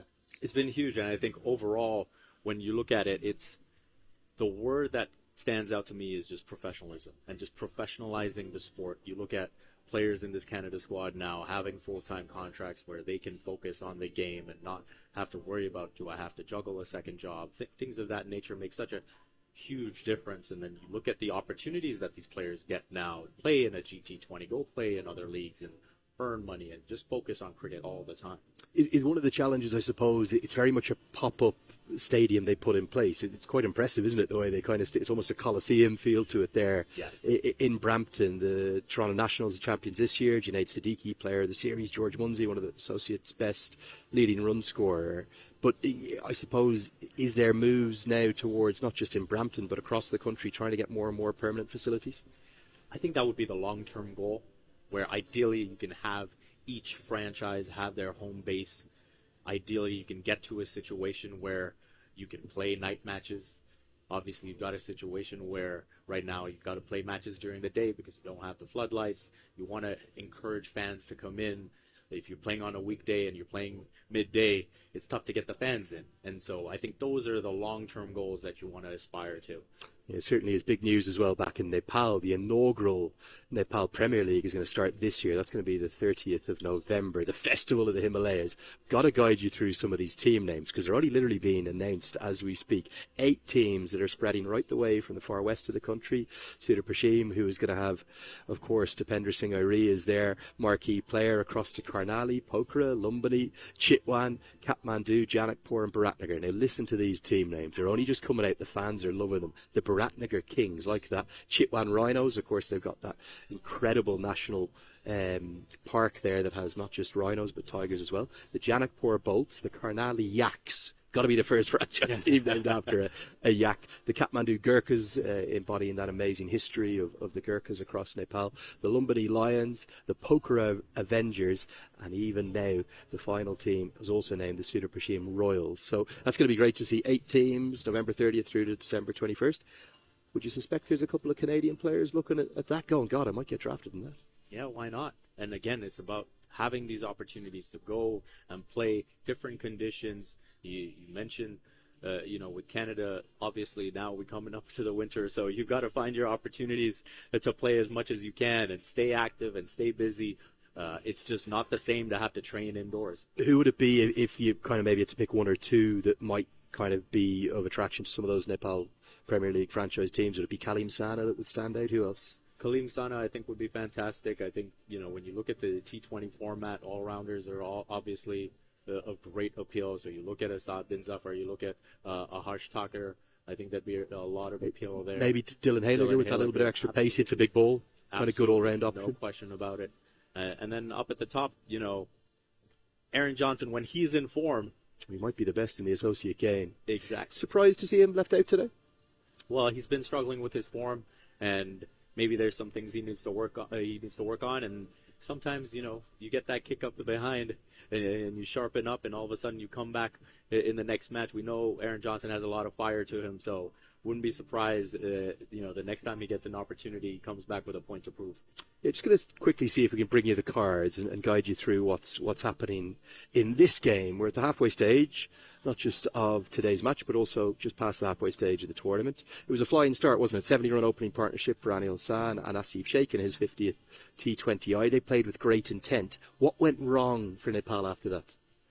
Well, I think it was just the manner in which the spinners came into the game and just hit the right spots. And you look at, you mentioned Saad Bin Zafar being outstanding today, and again, he was just consistent with his line, consistent with his length, and just teased the batters to do something different. And that's when you get caught up in that T20 format of always having to make something happen, and you get a couple of wickets, Harstalker providing the initial breakthrough, and then you were able to skid through the new batters. It's not easy for the new batters coming in, and so I think if you're Canada, when you look at that, you say, okay, if you can get a start on this pitch, you've got to make it count. First six are going to be critical, aren't they? There's the bowling figures. Really good effort from Saad Bin Zafar and Harsh Thacker in particular, and wickets for Hayliger, who was expensive but actually fought back pretty well in his second over. Akhil Kumar and Parveen Kumar as well, who seems to have been a real find, a real asset for Canada. What about the points table? How do you see, is it must win for Canada today? Effectively, I think it is. I think when you look at the situation for Nepal to go up against Oman, you look at Canada's net run rate, there's just so much for them to catch up on because of that heavy defeat. You would not, even if Oman were to pull off the upset, you would not have expected it to be as lopsided as it was yesterday. And so I think that's the issue that Canada is fighting against today, beyond just getting a result in their favor. Well, look, it's been so great to have you with us. We know how much you've been enjoying the action, not just back in Nepal, but across North America on Willow TV. And indeed, we've received messages from you all around the world. We think that this series right now absolutely hangs in the balance. And for Nepal, what's going to decide this game in the second innings? You've spoken about the Canadian perspective. What did Nepal have to do well in the second innings to try and take what would only be their first win over Canada on this entire tour? I think the power play is going to be essential. I think if you can put Canada on the back foot, they've yet to have a good start in the power play in this series. And so if you can create that doubt, because again, they're coming in with a new opening pair. Aaron Johnson is out, so likely we'll see Dilpreet Bajwa up at the top alongside Navneet Dhaliwal. And so if you can create that bit of panic and get an early breakthrough, I think that can set the tone, and Canada will have in the back of their mind just how much they conceded in that power play. Where do you see Ravinder Pal Singh batting in the team coming into the side? Middle order? Absolutely. I think they'll be looking at him for some late blows and almost in that Goshen Jha role. What's fascinating for me is going to be where and when will Nepal bowl their spinners. Is it going to be Lalit Rajbanshi to open things up, maybe alongside Karen KC? I think that could be a good option. I'm not sure of Sampal Kami's role. Will he bowl maybe outside of the power play, or is he going to bowl in the power play? But you look at all the spinning options, so let's just count these up. Sandeep Lamachane, we've got Lalit Rajbanshi, Dipender Singh Airi, who I couldn't believe he didn't bowl 4 overs the other day. 2 overs, 1 maiden, 1 for 2. Should have had 2 for as well. They then also have Kushal Bertel, who's going to bowl those slightly slower leg breaks than Lamachane, Kushal Malla, and Rohit Paudel. They don't even need to bowl an over a seam if they don't want to. No, and that's something they will look at, the way Canada went about their business. You look at the first 2 matches that Canada played, they went with Parveen Kumar up at the top alongside Kaleem Sana, and this time they changed it up and had Hayliger bowl that 1 over that could end up being the difference in this match. So they might be saying, hey, let's go with the spin that Canada didn't. Okay, the good news is the action is just about to return. We're 3 minutes away from the start of the second innings. Don't go anywhere too far. This game, it could be a cracker. TD is supporting cricket in more ways than ever. Because we believe Canada needs more cricket. TD, ready for you. As a business owner, you have a responsibility to give back to your community. We hire local and we serve local. Breakfast program, school program for kids. Seniors bus program, providing transportation to and from the store.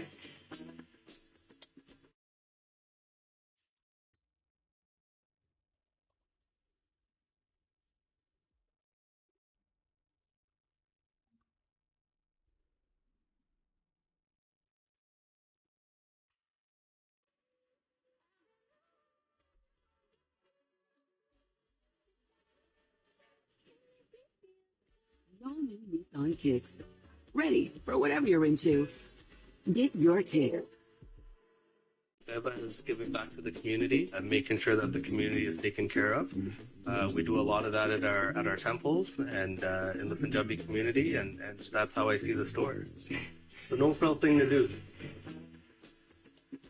The new A&W Ruffles Crunch Teen Burger. Let's go. Juicy grass-fed beef topped with Ruffles cheddar and sour cream chips. Let's go. Let's go. Try the new A&W Ruffles Crunch Teen Burger. Let's go.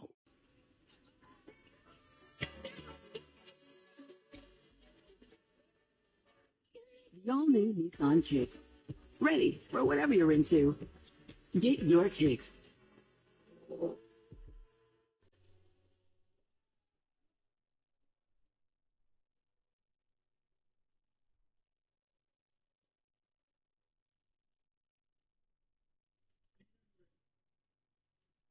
Well, we're all set for this second innings. We have had a highly entertaining first one, and after a low-scoring thriller between these two sides in the first clash between them, where Canada somehow defended 123, Nepal will have to do something reasonably similar.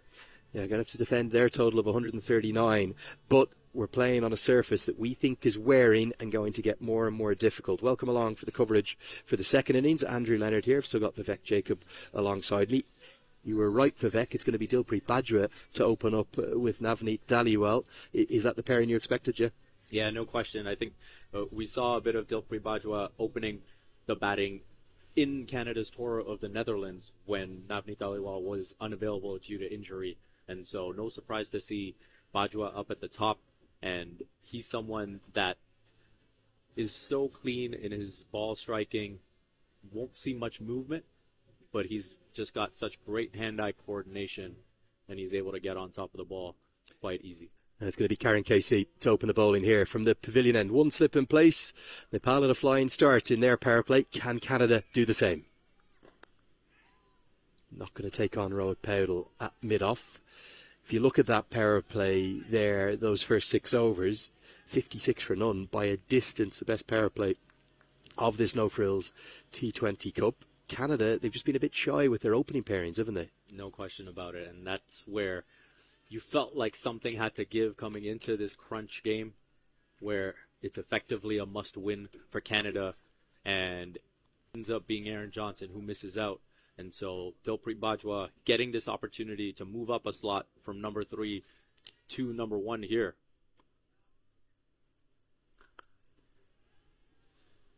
Yeah, the other factor is going to be the fielding. We saw Nepal outstanding in the field in their 2 games thus far. I actually thought Oman were exceptional yesterday, which is something that historically they haven't had a huge amount of, as Rohan Shah tells Dilpreet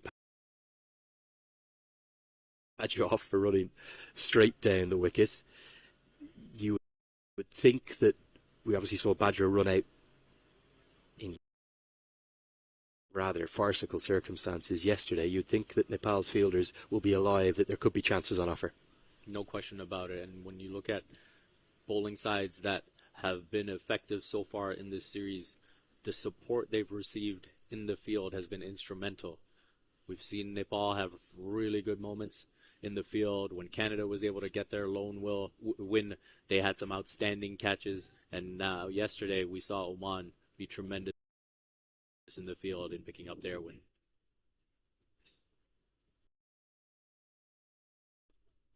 Chipped in the air, and just as we're talking about outstanding fielding, just over the head of Rohit Paudel in the outfield. It's not the quickest, but that had just enough momentum to kiss those boundary advertisings and just tease Rohit Paudel. It will be the first boundary of the chase. It goes to Navneet Dhaliwal. As we get a look at the replay here, swinging away, and Navneet Dhaliwal goes to the cover drive, the lofted cover drive, beats the infield, and just about makes it to the boundary rope. One of those teasers, wasn't it? A real teaser. For those who played cricket, it's the most frustrating thing because you have to sprint all out 30, 40 metres, get into high gear, and then just be deprived. For basically every seamer throughout the series, what we've seen, like that Dhaliwal stroke, is anyone who gets too full tends to get punished.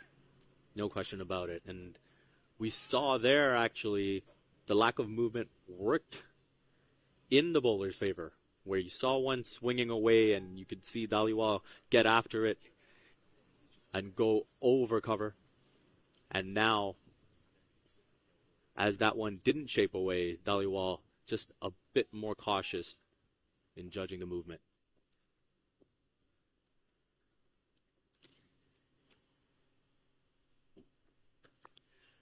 Nice length, and Dipender Singh Airi can't affect the one-handed pickup. I think they would have got home anyway.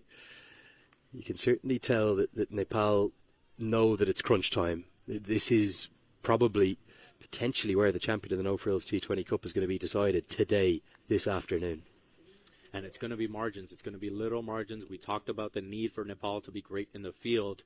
It's also going to be crucial for Canada to be great with their running in between the wickets. And we've seen a couple of quick singles taken in this over. And that's going to be crucial because you can't allow the dot balls to pile up in this format.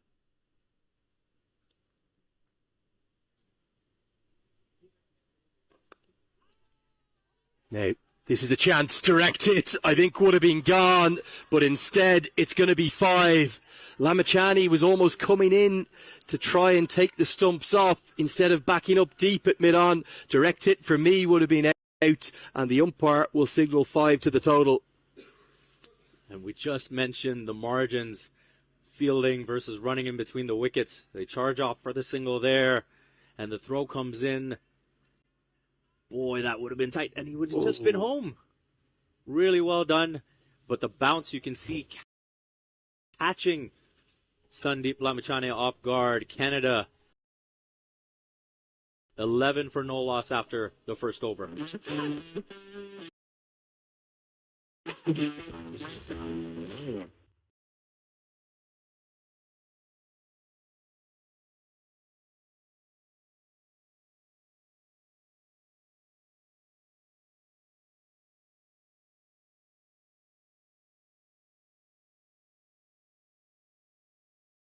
Tough break for Team Nepal. You got to back that thing up, as we say in the southern United States. Well, Someone's got to be there. If you haven't guessed yet, we've had a change in the commentary box. Vivek Jacob has left me for the next few overs. I'm trying really hard to be neutral here. But you give me the nickname Lambu Dai. I don't know. It's all right. I get that sometimes on air as well. We're always neutral. We love the game, but maybe we're just fond of Nepal. We want them to do well. I love Canada too. I live here. I mean, Lalit Rajbanshi to open the bowling. They will start with spin. We saw how brilliant Canada's spinners were, the way in which they dragged the game back. It's very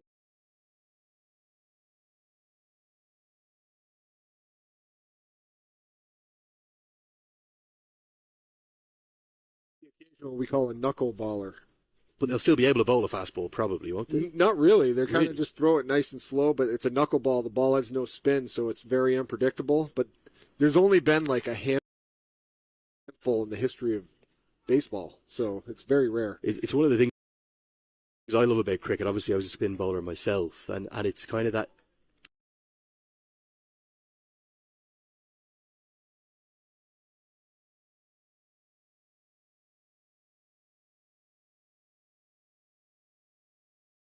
Blessing Muzarabani of Zimbabwe,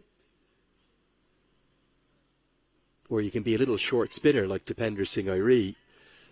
Whatever shape, whatever size, whatever gender, whatever creed, it's a sport for all, and it's one of the things that makes it really special. That's a great point. It is really inclusive no matter.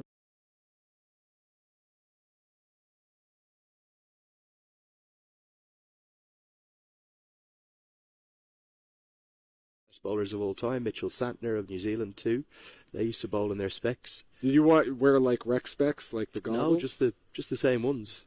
I've seen some of them. Vivian Kingma is one of the real rarities in the game. He opens the bowling for the Netherlands. He's a fast bowler who bowls in glasses. He does definitely. And you can also play really late into your life. You'll see people in club cricket play into their 50s, 60s. Even quite recently, we saw someone recognised up in Scotland during the Scotland-Australia series, still keeping wicket at the age of 82. I love it. How good's that? Yeah, that's amazing. I mean, man, I hope I can still shoot a basketball when I'm 82. Well, I did see a little video of you. I think it was at the Raptors Media Day. Oh, yeah. Somebody asked you just to Might have only been the one shot, was it? That's right. We were shooting a little promo for the broadcast. I did notice it was nothing but that was one take. Was it one take? Of course it was one take. Come on. Once a shooter, always a shooter. End of the second over. It's 14 for none.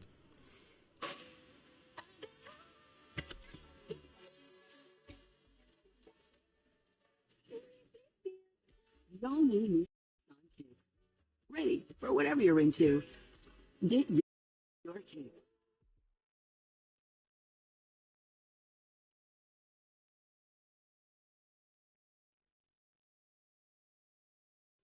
So honours even after the first 2 overs of this chase. They need 7 runs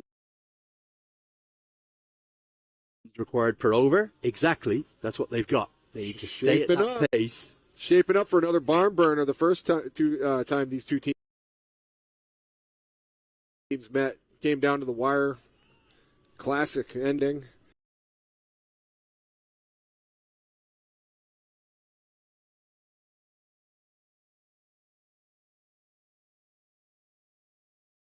Was that fight back through the middle overs, through over 6 to 15, before a decent finish, or particularly the last 3 that went for 9, 13, 12 and 11, that got Nepal up to that total. This is edged, and edge nearly to the man they just placed there. Falls just shy of Anil Shah. There's that strategy where you place your fielders in conjunction with how the ball's being bowled. Worked out for him there. You know, I didn't get a chance to walk out on the pitch. Take another replay here. Just kind of edges it. Just short. Yep, just short. I mean, even if it wasn't, that would have been an impressive reaction to catch that. That was the position I used to field in the gully. They were the ones you hated because that was actually the position, Matt, that I used to field in gully. I was a gully specialist, and it's the most frustrating ones, those ones that fall just short, because you see the edge. Some gully fielders watch the bat, others watch the ball. It's an interesting contrast, because obviously if you're going to get an edge at gully because you're at that angle, the ball has to come off the bat. Yep. So some gully fielders actually watch the bat. I used to watch the ball myself. Everyone's different. But the ones that just died short, the reason you hated it was twofold. One, you didn't get the catch, and usually it would sting the very tips of your fingers. Oh, I bet. Particularly with the new ball, which is what Casey has in his hand now. Those are coming in hot. Again, the gully position, and brilliant snag from Anil Shah. Outstanding. Probably a couple of runs saved. Look at the reaction time. I bet he's good at ping pong. I mean, goodness gracious.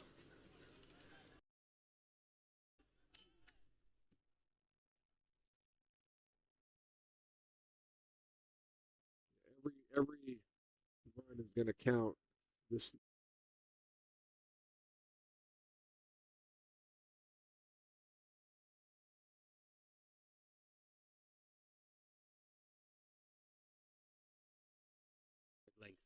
From Casey. So the reason that gully fielder's gone in is he's trying to bang away, not full enough so that the batters can hit down the ground, but that it's short enough and outside the off stump that really the natural shape of where the ball will go is there. Yeah, the Pal gully defenders holding it down these last few balls. Little communication there amongst the Canadian batters. I didn't get a chance to go out on the pitch at the break, Lenny, but I'm guessing it hasn't changed much.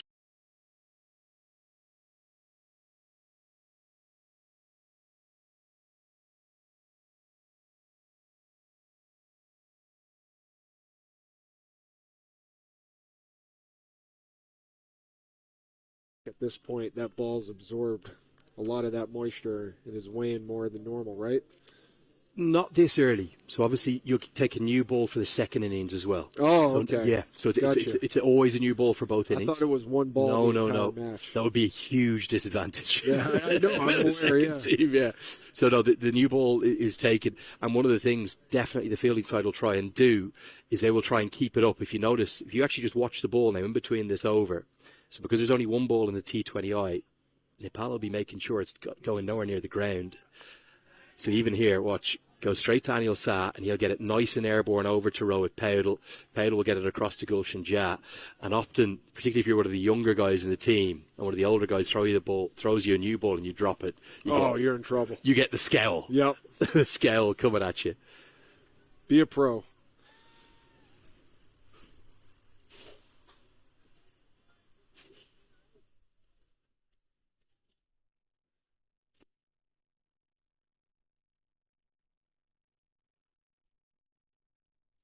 Good tight start this for Nepal. Boundaries not coming as Karen KC has bowled, well, an exceptional over. Only 2 runs have come from it. Canada behind the rate now. It's 16 for none after 3.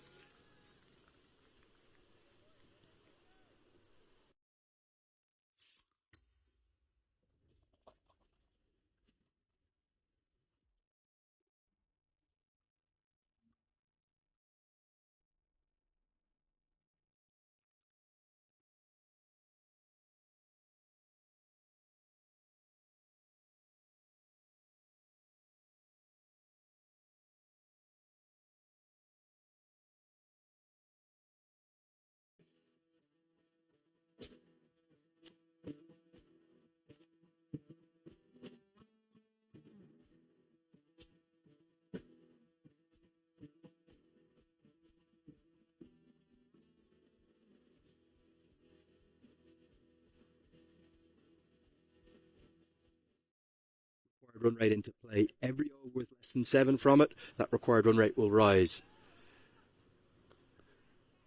And Rajbanshi, definitely a tactical change, hasn't it been? Bringing in the extra spin option. He's replaced Rijan Dakal today.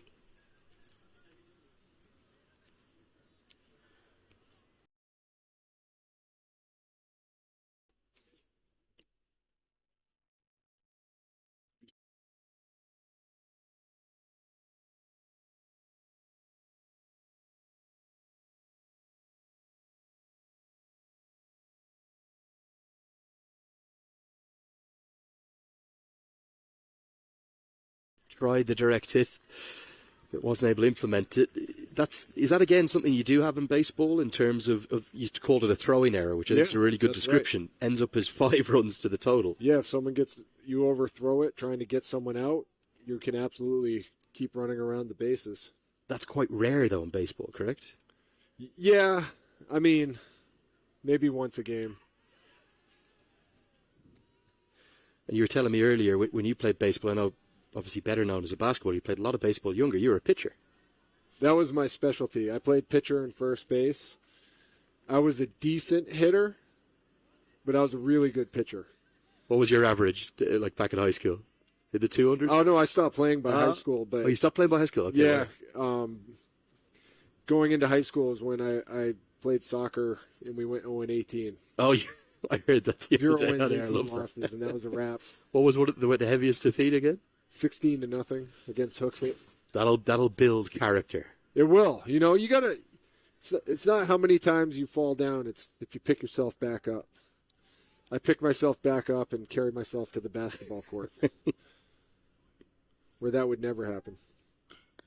No, that's a bit more like it. Finally, the shackles have been broken. It'll be a boundary to Navneet Dhaliwal. It was the attempted arm ball, the one that's just going to skid on from Rajbanshi, but it was just too short. Great length identification from Dhaliwal. He gets 4. Absolutely solid contact. Read the pitch, the bowl.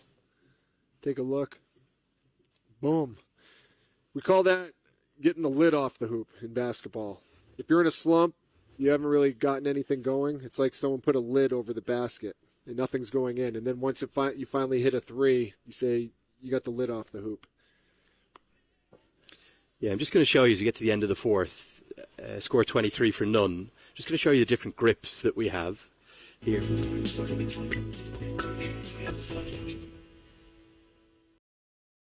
Alongside, you hopefully can see him. Sorry, you are so tall, Matt. The Lambu Dai, there he is. So this is the ball. Firstly, how does that compare to a baseball for you? Harder or softer? It's pretty similar, to be honest with you. This one's got, it's a very damp, sort of old, soft one. The new ones.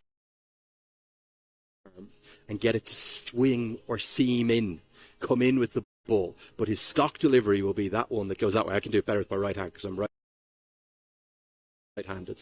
So that's coming that way. But then his arm ball, he's going to get the finger in behind it, run off that finger like that. And that's just 2 of the deliveries that one bowler bowls. Yeah, and you're playing with the seams, gives it movement in the air as well as when it hits the ground. Yeah, and that's them for the seamers, like we saw with Karen KC, and we'll see from Sampal Kami in a moment. That's kind of your stock delivery.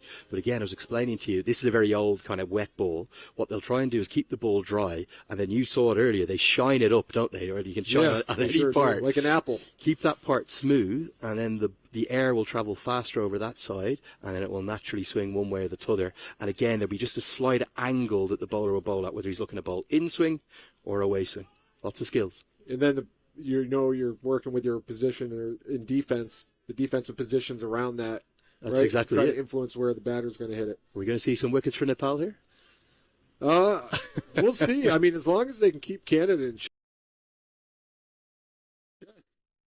Feels like the game's on an art page, doesn't it? Sampal Kami into the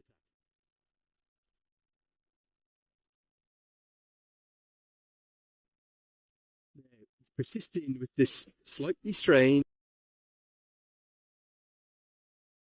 around the wicket tactic. Something that's clearly been worked on in training, but that's not the line because it's into the pads of Bajwa. It's essentially a free hit because if he misses it, he cannot be out LBW because it's cut. You have one let up. It can be the difference between winning and losing. It can be the difference between Canada getting momentum, getting on a hot streak, getting confidence. It goes back to that one big over thing I've been telling you about. One big over can right. change a T20. It's incredibly rare with what's still quite a new ball. So the ball is 4 overs old. Okay, yes, it is a little bit damper and heavier here today. But it's very rare you would see a right-arm bowler come around the wicket because, in essence, he's closing off. He's completely restricting the possibility of any LBWs. So after just one ball that clearly hasn't worked, he's going to come back over the wicket. The ball pitches outside there, outside the leg stump. It just turns into a free hit. So some strange tactics from Kami, but he's decided to rectify it after one ball. And certainly, we thought we'd see a lot of spin from Nepal today, but they're going to go with their seamers as well. Yeah, it comes down to strategy, and you talked about it probably mostly coming from the captain. Where can we get an advantage? How do we keep Canada's batters off balance? I'm sure they learned a lot from their first match to kick off this T20 series as well, applying some of those adjustments. I think one of the other factors, Matt, today for Canada, it's the first time in the series for them, 2 T20s in 2 days. Is there any fatigue factor? How mentally strong are they? In your career, when you played the NBA, you were telling me about 80 games a season. 82. 82.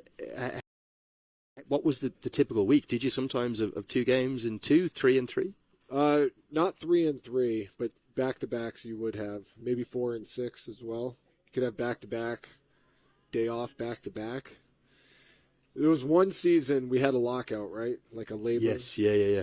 And then that next season, we did have back-to-back-to-backs. Was that killer?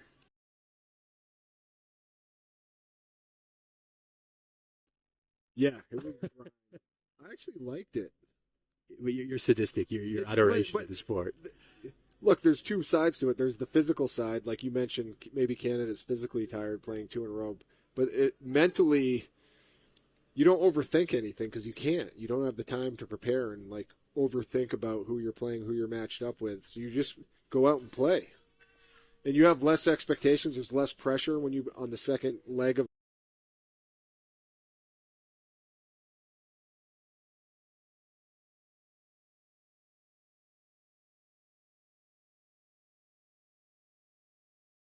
For the game, so you just kind of let it rip, which I liked. Just go out and play.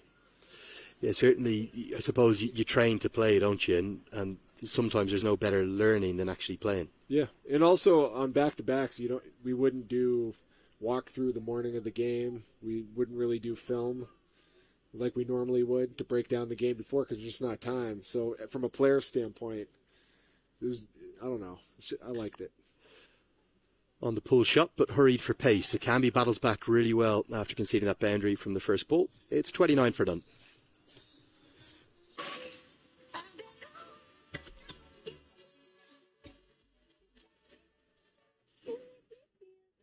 All new Nissan Kicks. Ready for whatever you're into. Get your kicks.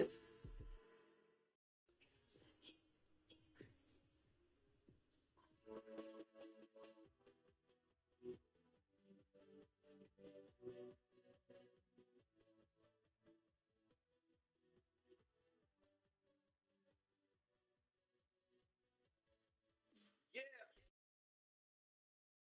way different than this type of situation where you're in one place for a long period of time and you really just kind of get used to it, adjust. In the NBA, you're kind of in and out all the different cities. If you had would it be a series of games? Let's say you're playing Golden State in a few matches. In the playoffs, it's a series, but in the regular season, no. Regular season, no. It's just one game. So when you, let's say, okay, talk about heading to Miami for a game, you're going to play the Heat. Ideally, you'd get in the day before. You'd sleep in Miami. You'd play the game the next night, and you'd fly wherever you're going. Or if you're on a road trip and it's a cool city like Miami, maybe you stay that and fly out the next morning. One extra night. Now, there's the first wicket. It's going to be Lalit Rajbanshi, who has cleaned up Dhaliwal. Big call, wasn't it, from Rohit Paudel to keep Rajbanshi going for 3 in a row in the power play. Brought into the team, and he's the one who makes the breakthrough. Finally, got that first wicket. See the smiles on Team Nepal. See if we get a replay of that one. Let's get one more look. I spoke about the arm balls. That one wasn't. It was just the off break. It's maybe skidded on a wee bit. You can see there, Rajbanshi absolutely delighted, and it's his trademark celebration. That's the one he goes with. Our temples and in the Punjabi community, and that's how I see the store. It's the no-frill thing to do.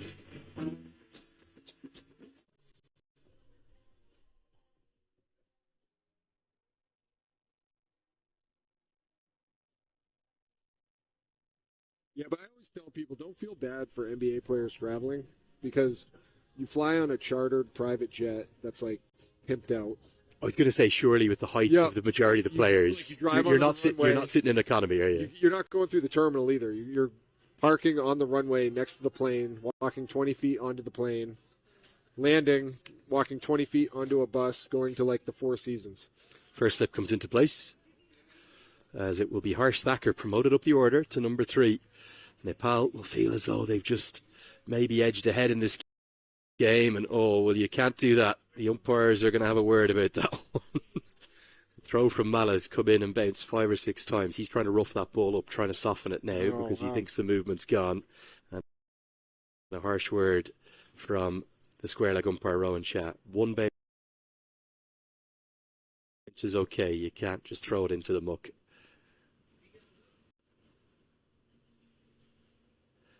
How many would travel on that charter jet? Because, like, I know the plane roster,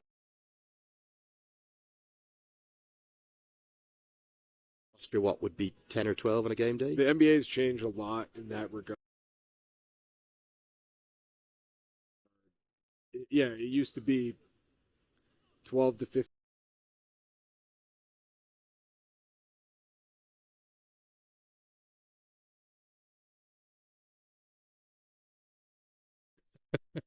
Look next time you see an NBA highlight, look behind the bench. There's like 3 times more staff than players. Hit down the ground, and mid-on is in the circle, so that's a good option from Dilpreet Bajra. 1 bounce, and it runs away for 4. Nice piece of batting right there. Has the power to get that through the field.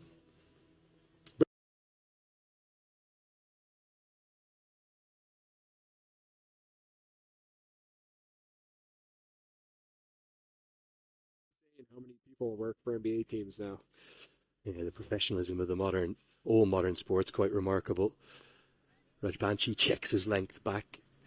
Just want to keep an eye on that on the bottom of your screen, that required run rate. 7.58 is probably within reason, but on pitches that are favouring the bowlers, Canada do not want to allow that to spiral out of control up towards 9, 10, or even 11 or 12 per over. That's when you're getting into the danger zone, and it's hard to come back from. Slight change in the field. Long on will go back. Long off comes up into the circle.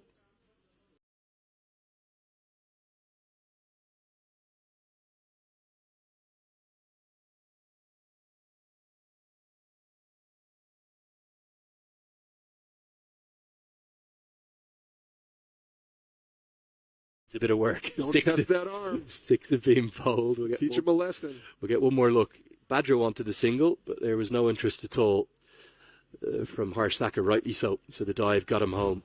That's the end of the power play. It is 34 for 1. TD is supporting cricket in more ways than ever. Because we believe Canada needs.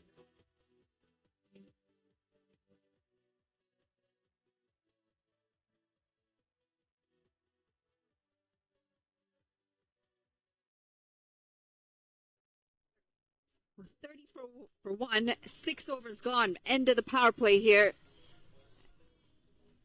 It's going to be an interesting game here. Interestingly poised at the moment. Canada have just lost Navneet Dhaliwal. And a slight change in the comm box as Vivek Jacob and I come back in. Welcome, Vivek. Thoughts on the game so far? Thank you. We've got it bubbling nicely. Obviously not quite the power play that Nepal had, blasting those 56. But again, you look at a target of 140, you'd say Canada is in okay shape right now. Well, they need 106 from 83 deliveries after that delivery of Sandeep Lamichhane. We know the spinners are going to have a lot to do in this game. There's definitely something in there in that pitch. There's turn, there's bounce. The ball's just holding up as well, as Harsh Thacker said in the interview in between the innings.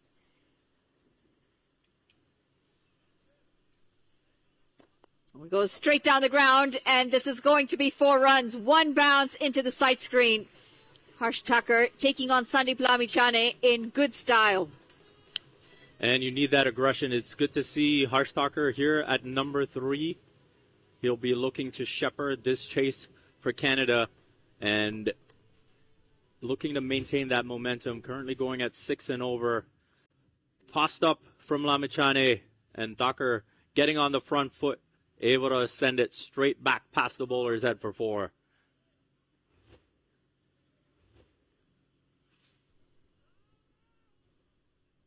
Pulled away this time. A little too short from Sandeep Lamichhane. Oh, and the fielder does well. Slipping, going down. Just getting a hand to that as it was running away to the boundary. Well, you mentioned it, Vivek. Not as good of a power play for Canada as it was for Nepal. And it looks like the opening combination is still struggling. Navneet Dhaliwal today also falling early. Yeah, that's something that's been a bit of a sore spot for Canada. Obviously making the change today and moving Aaron Johnson out of the side. Dilpreet Bajwa up at the top with Navneet Dhaliwal. But overall, as a team, they will say 1 down in the power play. Not too bad. It's been better than the way their power plays have gone. What's your prediction at the end of this game? You know what? I do have a feeling that Canada is still going to find a way to pull this out. It's a tough one to call, though, isn't it? It's not an outright call. It feels like a final over thriller that we've got on our hands here. And as I navigate some tricky conditions, It's going to be the end of 7 over.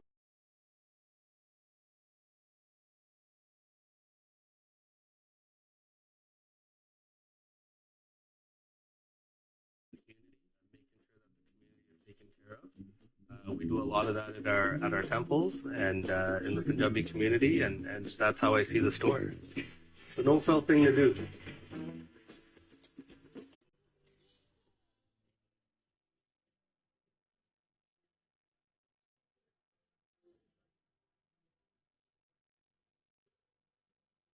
In case you guys are wondering what exactly it is that Vivek was navigating, there's a bug crawling up his collar.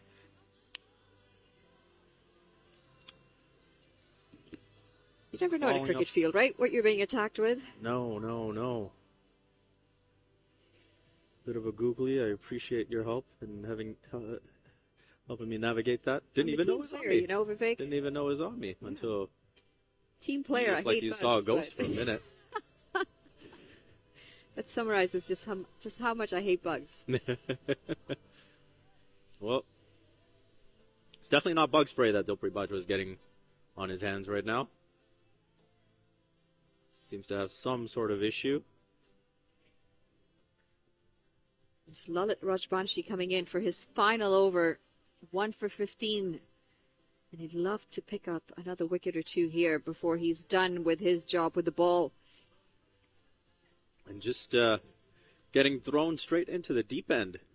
Comes into the side for this match and is bowling his 4 overs straight out.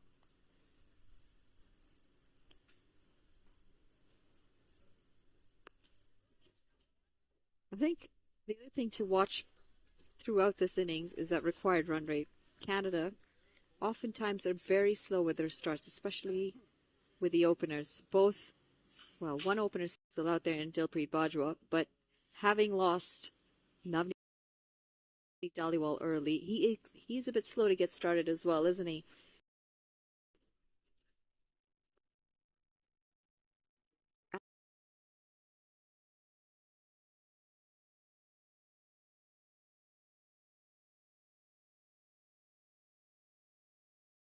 Even now, I think they'll be looking at it and saying, okay, can we keep it under 8? If you keep it under 8, then you'll feel like you're well and truly in this chase and maybe even in control if you've got 6, 7 wickets in hand at the back end. Well, that's well played. Nice and fine. It's going to be Karan Casey to cut it off, but 2 runs picked up. Really well played from Harsh Tucker. Really clever.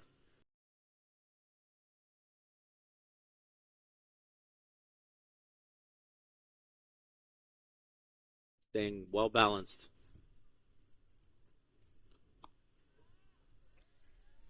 A little frustration from Harsh Tucker as he wanted to guide that past the bowler.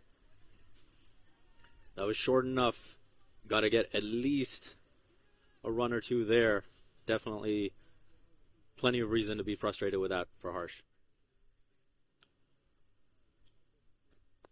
Well, flicked in the leg side and a juggling catch in the end taken. And it's going to be the end of Harsh Tucker. Canada have just lost their second and Nepal have pulled us out of nowhere. Yes, he questions himself as he walks off, a little frustrated as well as he should be.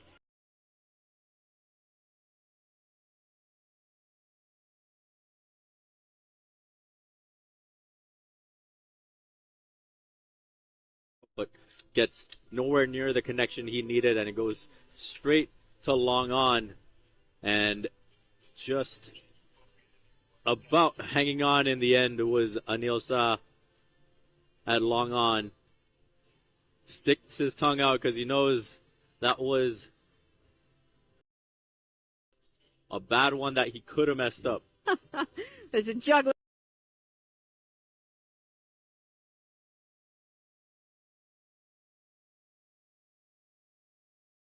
Big batters back in the hutch. Just looking to go down the ground. And there we see the juggle.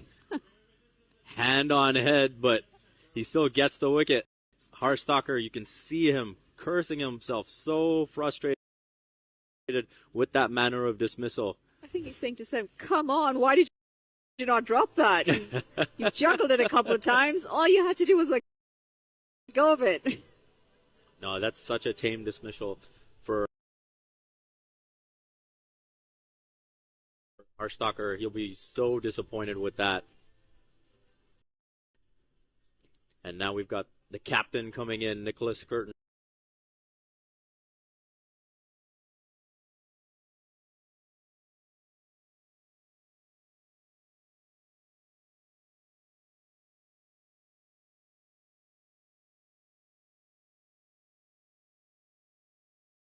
Banshee's spell coming up here.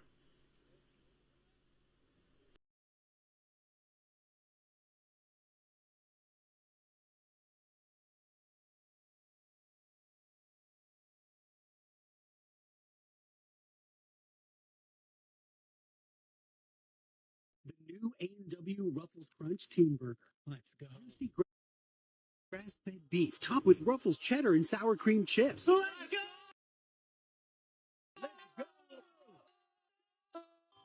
the new A&W.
Oh dear.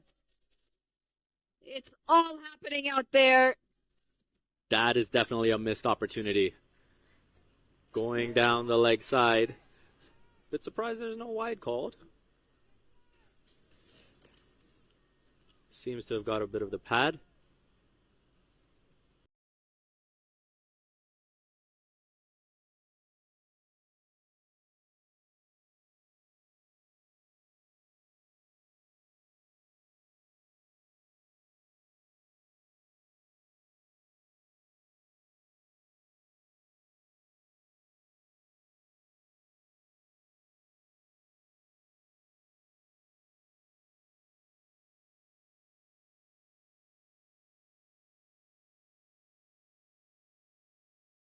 And over. And a missed stumping chance, a big one. It was the skipper, Nicholas Curtin. Not had the greatest of times in the T20s, but he did play a big hand in the 50 overs. Part of the run getters for Canada. And he can hit a long ball. Very powerful batter. We saw some T20 style batting in those ODIs. He had that brilliant 70 odd of 40 deliveries that really changed the texture of that match, that batting innings for Canada. They might need something a bit similar in this innings today. As you mentioned, over 8 required now per over. Sandeep Lamichhane itching to get a wicket here. 7 runs coming off of his first over. Harsh Tucker took a bit of a liking to him.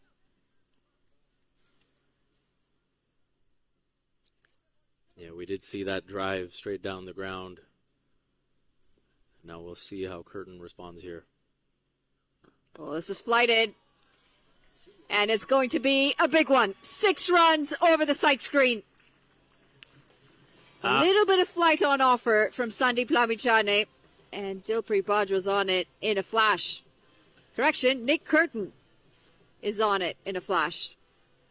And you look at that, pitched up as we get the replay all day. Nick Curtin will take that all day. Easy pickings right in the slot. And Curtin goes downtown, well over the sight screen. As Canada gets their trainers out again. He's just not very comfortable out there, is he, Dilpreet Bajwa? Something is bothering him. They're going to get up a quick drink, and we're going to get a new ball here. The other one lost behind the sight screen. And it's Vishal Sudhakar, the third umpire today. Canadian panel of umpires here. You'd have to say they've done well for the series as a whole. Seen plenty of good decisions. Some tight calls that they seem to have got right. 7 runs off the over so far. 4 deliveries to come from Sandeep Lamichhane. It seems as if they're targeting Sandeep Lamichhane. Harsh Thakur did that as well, and this time it's Nick Curtin.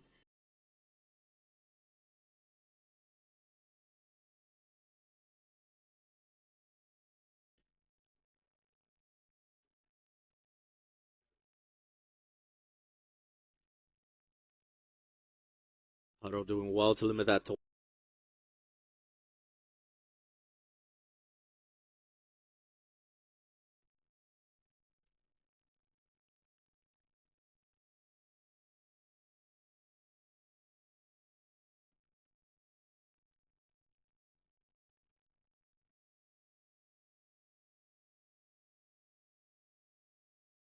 Well, he's not quite ready to let go of that one. Nope. Gonna try again. Like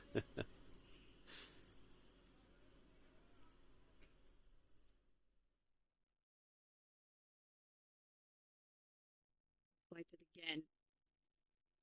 A bit fuller this time.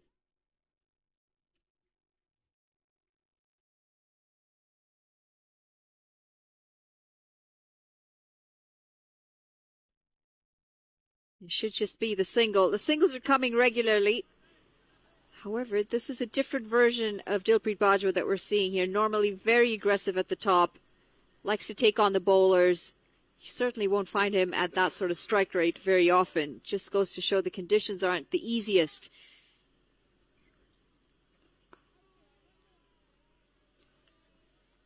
It's going to be the end of the over. Canada 60 for 2 at the end of 10. As a business owner, you have a responsibility to give back to your community. We hire local and we serve local. Breakfast program, school program for kids. Seniors bus program, providing transportation to and from the store.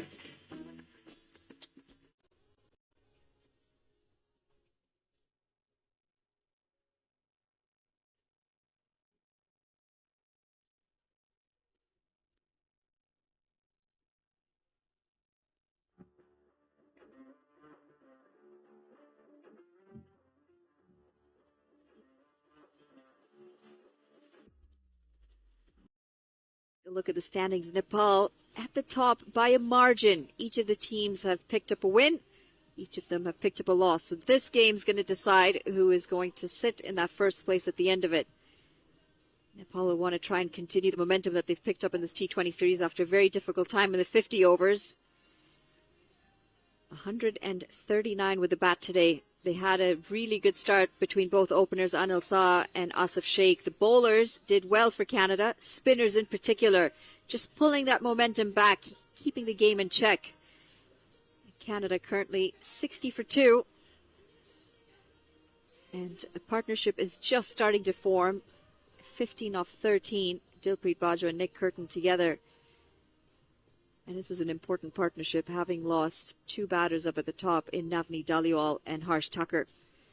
It sure is. I mean, Canada having a lot of difficulty getting anything going offensively. Nick Curtin coming in with that big bat, trying to turn things around for Team Canada. Dilpreet Bajwa opening the batting today in the absence of Aaron Johnson, 24 of 27. I'll tell you, Matt, it's not often that you see Dilpreet Bajwa go at a strike rate such as that. He's a very attacking batter up at the top, likes to take the bowlers on, has a good repertoire of shots as well, can play all around the ground, and he's got some power as well. I mean, it's a critical part of the match right here. You got to think, if Canada can't get something going in these next 5 overs, they're going to be running out of time coming down the stretch. Well, we'd always said you want to keep a close eye on the required run rate. 60 at the halfway point. They need to get to 140. You would say Nepal are about 10-15 runs short. But these conditions are not easy to bat on, and they've got a lot of spin to come. That's right. I mean, when we hit the changeover, that was kind of the consensus amongst the analysts here in the broadcast.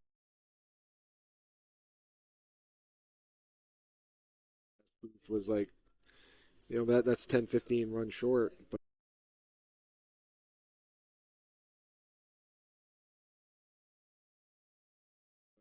now we're seeing with these conditions upholding the way they are, maybe that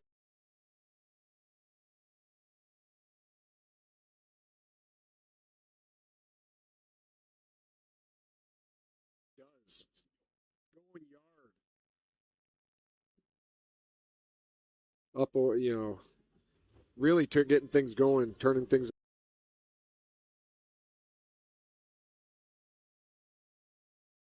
around for Team Canada single-handedly once he entered this.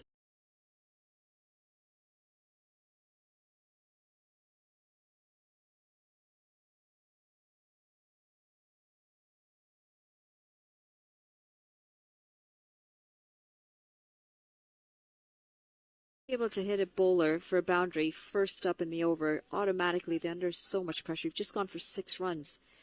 Add another 2. That pressure that was starting to build, just closing in again. 72 off 58 required now for Canada. And in a T20 game, some would say that's quite easy as he goes down the ground. It was going at some speed. Good work there by Anil Shah. Yeah, these Canadian batters locked in right now. Your team Nepal, you're trying to get Nick Curtin out of there at this point. They got to try and pick up wickets here, and got to do it quick. Both of these batters are very dangerous.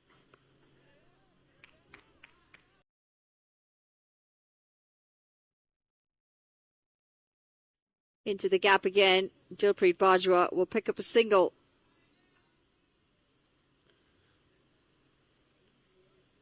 I saw you learning a little bit about the cricket ball with Lenny.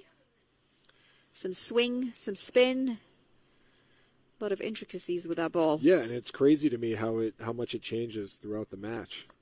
We use the same ball. I mean, even the one I'm holding one right now. No one can see that, but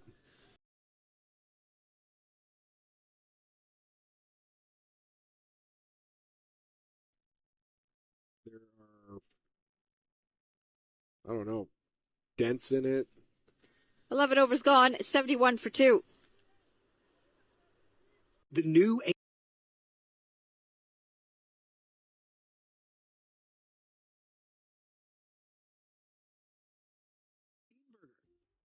Let's go.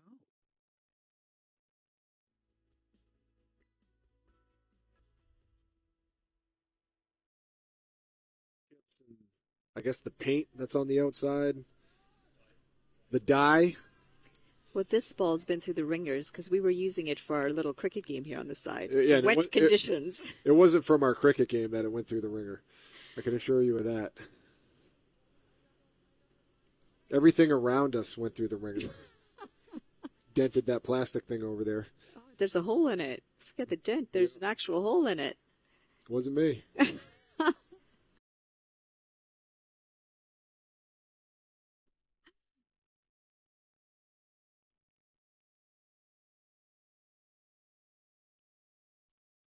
It's going to be a wide, just down leg.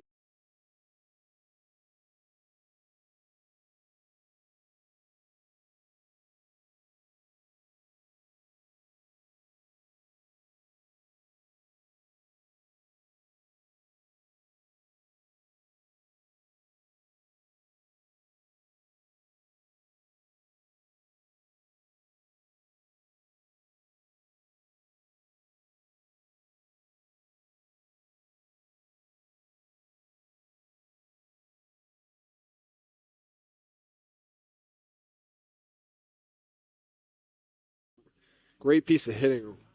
Right. I mean, there's no field.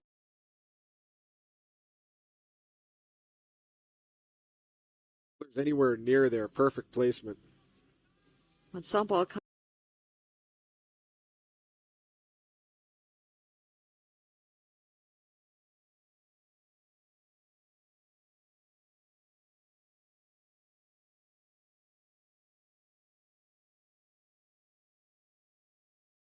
that's gone up in the air.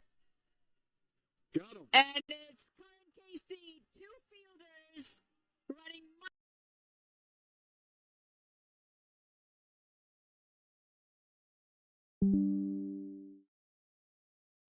I mean, either one of those guys probably could have made that play, so good job communicating. And that's a tricky catch when you know in the side, you can see that there's another fielder coming in. You don't know who's going to take it. Nick Curtin goes for 26 off 14 deliveries. It's Sampal Kami who gets.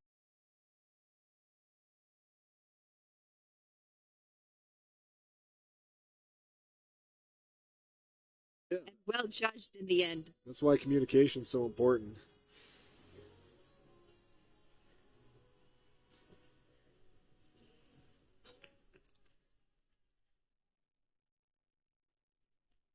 $76 for 3, Canada. 11.2 overs in, and it's Shreyas who walks out to the middle. He's been a bit short on form in this home series. Had a really good outing in the Netherlands for Canada. But he'll be desperate to get some runs under his belt, and he'll be desperate to get a side over the line here. Well, they need him to get back to that form right now. Big blow.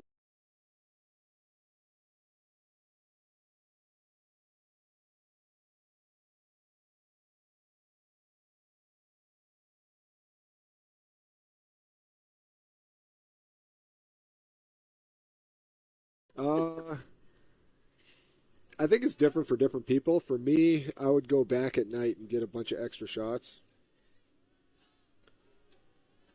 Also, like psychologically, I'd watch, and I'm not saying this to be egotistical, but I'd watch highlight tapes of me making a bunch of threes just to like, I don't know, it just like subconsciously I get get it. your mind back to a I confident get it. state. Like, Make no, you this feel is what better I about do. yourself when you could do this. I'm a great shooter. This is what I do. Yeah. I might have had a few bad games, but that's not who I really am.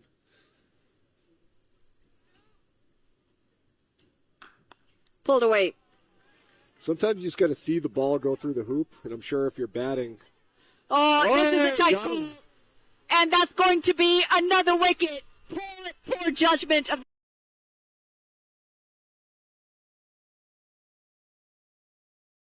the second run. And it's a big wicket.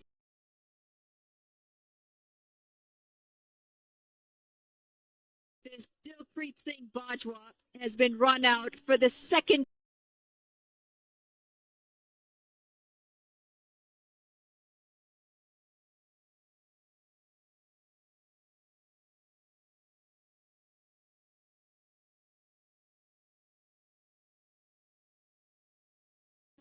Boy, you have to be so good if you're going to go back for that second run. Shreyas is very quick between the wickets.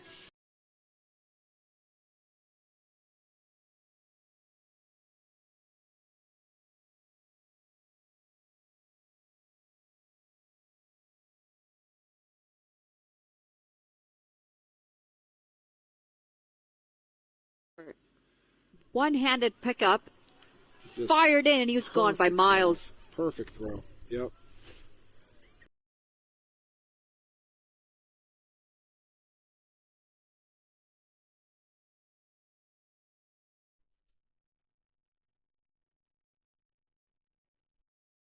They've dug themselves in a bit of a hole here, Canada. 2 wickets in this over.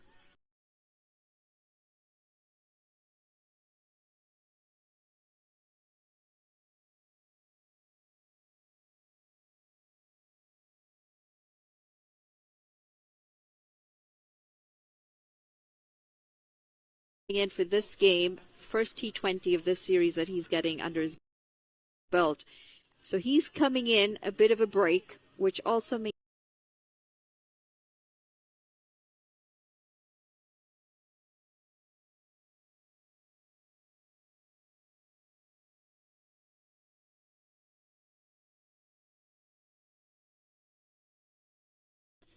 12 overs gone. Canada 81 for 4.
They're regulars here at King City. Yep, just checking out the game. Seeing what's going on. Another one. Dear.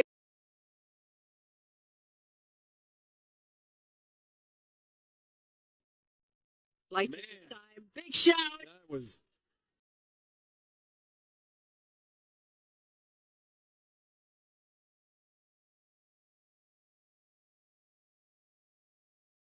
That was close, but again, just a spectacular pitch.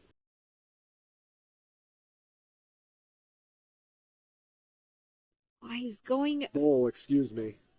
He's going for the.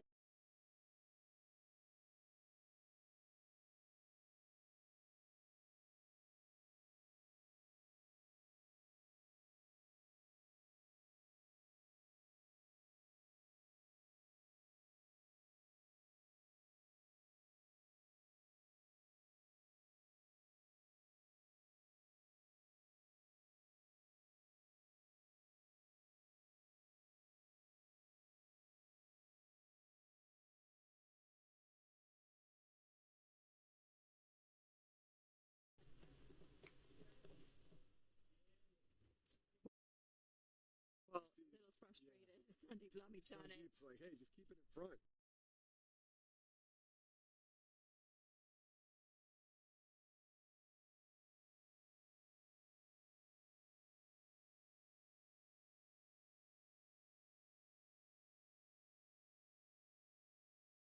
Out there. Yep.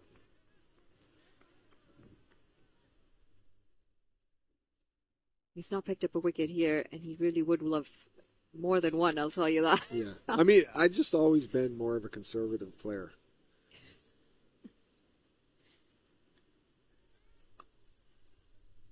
Well, that's the beauty of T20 cricket. Looking for the second.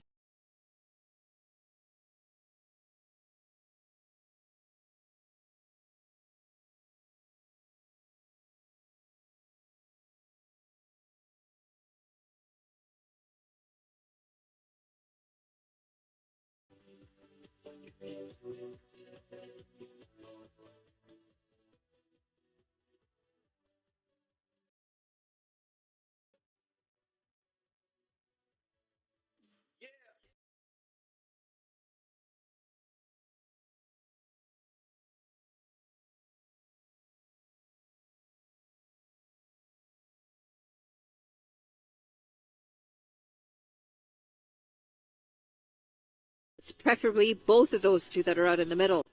Sampal Kami comes in for his third over.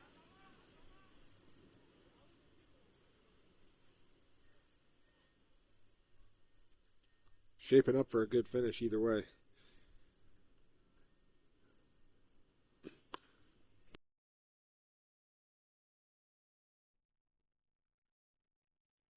Will be another single.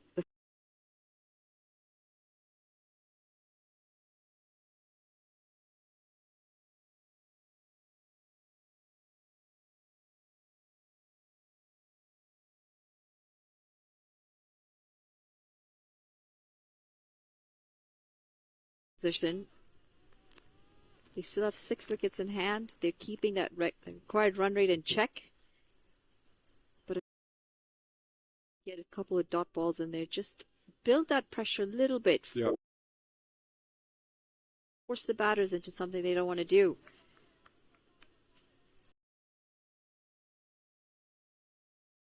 Ravindra Singh had a tough outing in the Netherlands. He's been out of form from that series, so it'll be interesting to see if he's been able to.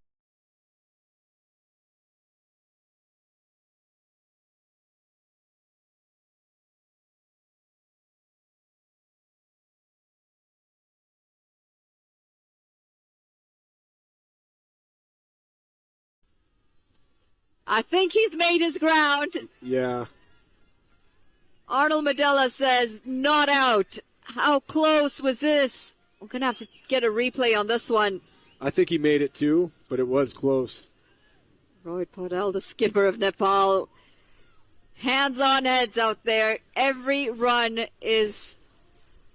Oh, it's becoming a dramatic contest. What a bowl right there. Well, you see just how falling quick... down. What a throw. Oh, this is tight. I think he's gone. I think...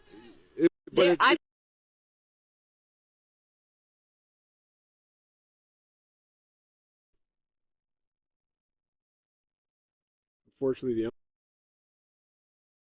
the umpires do not have the luxury of replay. Slower ball. And you can see Shreyas Mova signaling that as well. He's just rolled his fingers over the ball, taking the pace off of it.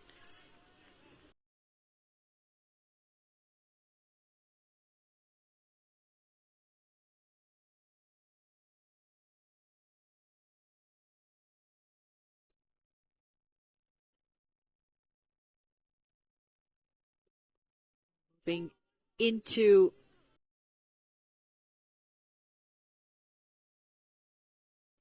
the line of the ball there. Shreyas Mova will pick up a single. He's really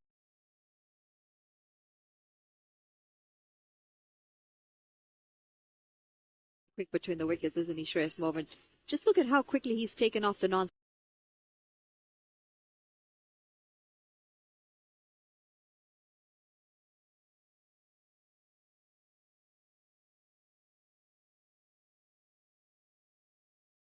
Guy goes to the runner. What do you mean tie goes to the runner? Well, in baseball, if the player's foot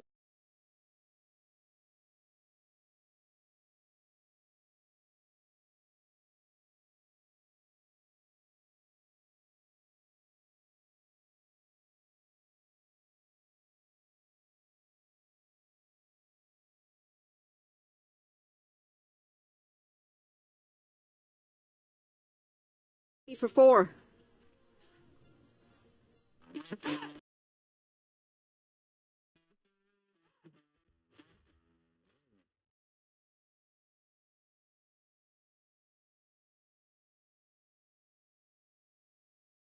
there. Very good over. Paul Kami. 50 off 30.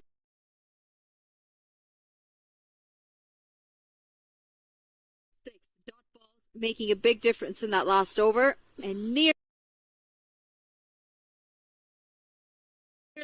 a run out. Tough call when you're the umpire.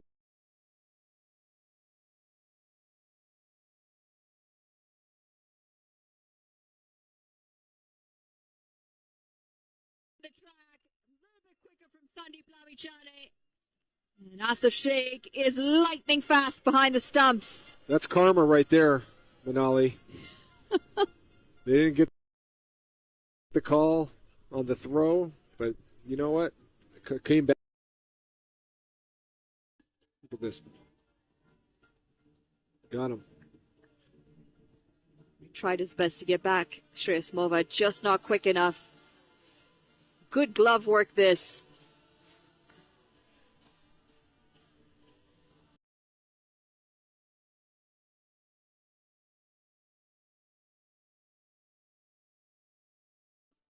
Another important wicket at an important time.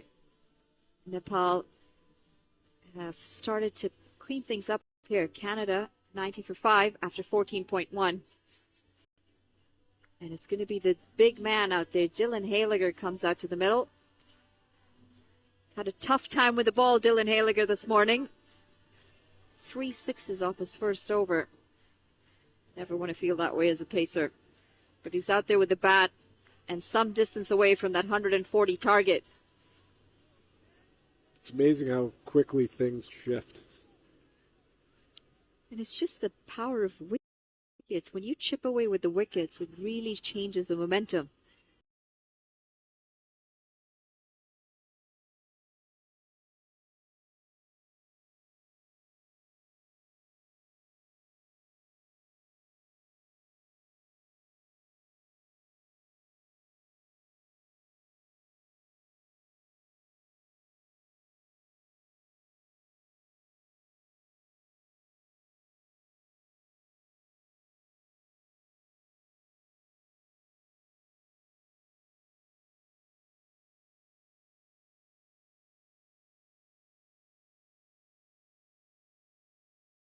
His second wicket.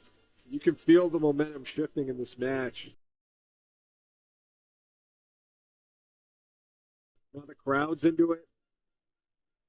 All the Nepalese fans.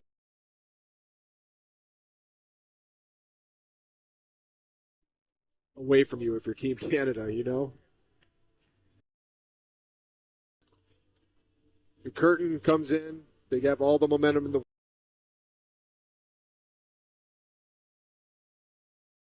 Looks like they're going to go on to win.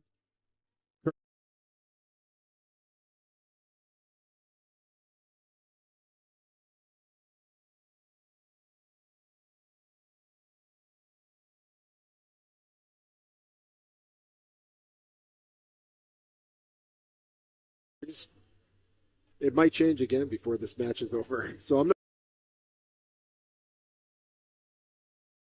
even going to count any chickens before they hatch or anything.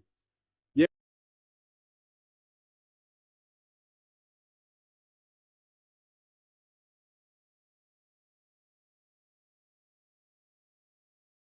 It looked like they were sailing home. For now sure. the required run rates jumped to 9.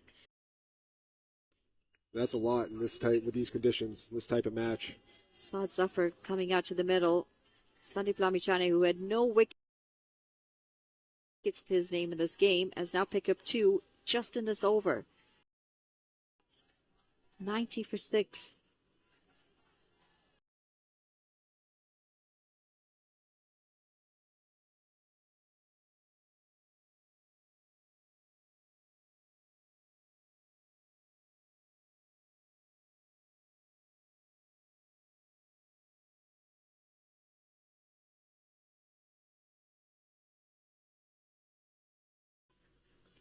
A little bit of turn. Saad bin Zafar. Lots of experience under that belt, I should say. A lot of experience, but coming in at a difficult time.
Well, the Nepal fans are on their feet. Now, if you look at the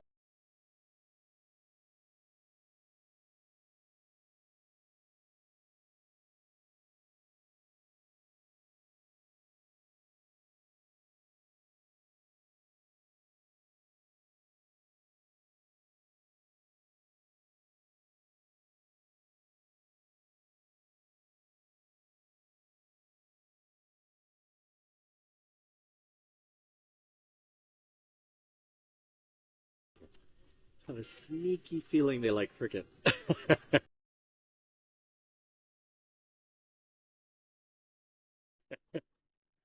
That's an accurate assumption. 5 overs remain.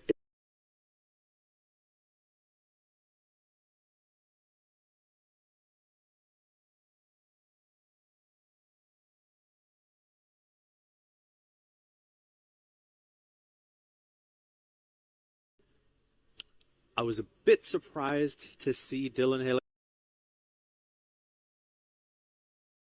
Haliger come in ahead of Saad bin Zafar, considering the situation.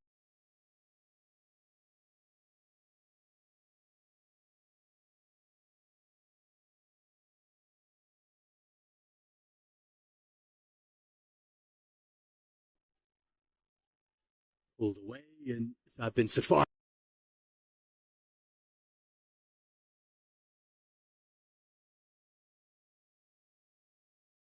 shows his skills with the bat.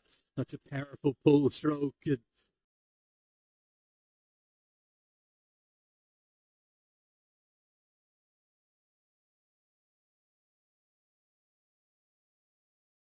that last wicket is taken. I think it's a good shout you made, though.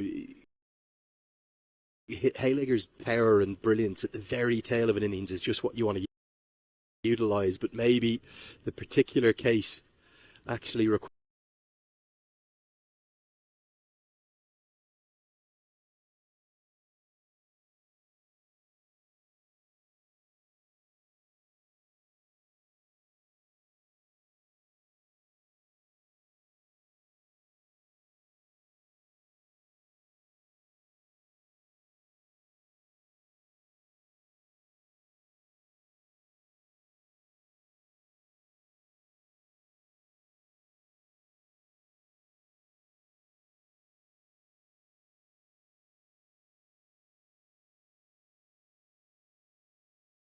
have to turn to a sixth bowler in his next over, Pedal, as the short ball is perfectly delivered because it's right about the head height. If it goes over the head height, he's in trouble, but it's a critical dot. And you mentioned the way Paro has managed his bowlers. Not only has he just used the 5, Rajbanshi coming into the side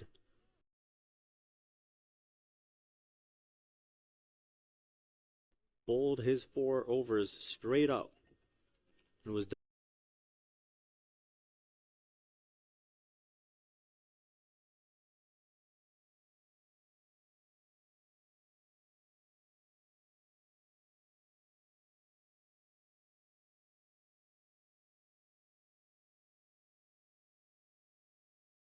Just out to the reach of Asif Sheikh, who almost seemed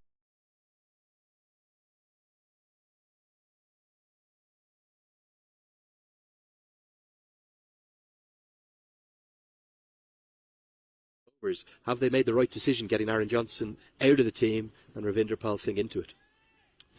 Well, Ravinder Pal Singh is going to need some big blows to validate it. Currently on 7 off 11, and when your side needs 10 and over, you're going to need some big blows to get Canada back in this hunt. You also wonder about that Badger innings, 25 off 29 in the power play. He battled.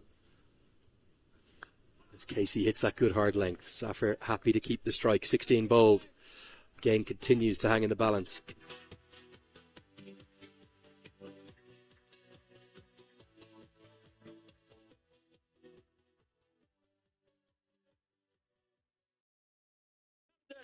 More cricket.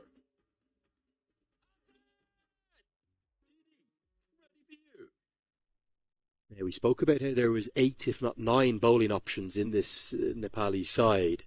Do you turn to a 6th bowler here, Vivek, or do you go with Dipender Singh Ari as your death bowler? I think with the way Dipender Singh Ari created problems in the first match that these two played against each other, and you look at the way he's gone today, I think you have to back him. And he's had an okay day with the bat as well. You hope that momentum can continue. And so I do feel that's the way you have to lean.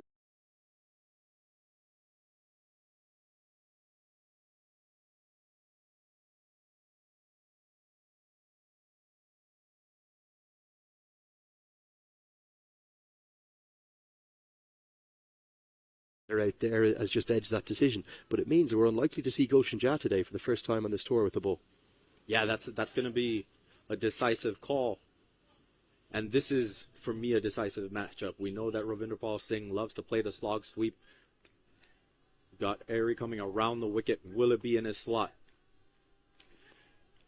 What Irie will be trying to do is hide it away from that slog sweep on the shorter side of the ground. It's about 60 metres square the wicket over to the leg side for the right-hander from this pavilion end. Yeah, they're such marginal calls, aren't they, as to where you decide to go. And Nepal are blessed with bowling options, but sometimes that can be a curse too. They literally have 9 bowlers they could have gone to today. No Rohit Paudel, no Kushal Bertel, who's just doing the fielding. No Gulshan Jha, and no Kushal Malla used with the ball. He's just sticking with the 5 primary bowlers for the moment. It's one of those days, if it ain't broke, don't fix it. And it's going all right. Speared in. He's so clever, isn't he, Irie? Because of his height and his angle, as a batter, it's difficult to get underneath him. We saw Curtin do it, but that was thanks to brilliant footwork. And this is where you've got to get creative. So you can see Irie going across and keeping it as wide from Ravinderpal Singh as possible. Does he have a reverse sweep in him? Maybe get it over that man. Now, this is hit through the covers. Paudel can't stop it, and neither can the cover sweeper. The crowd mainly cheering for Nepal out that side. They're silenced. They needed a boundary, and they've got it thanks to their former captain. And he's a man for a crisis. If there's someone who can rescue this situation for Canada, it is the former captain, Saad bin Zafar, coming down the wicket.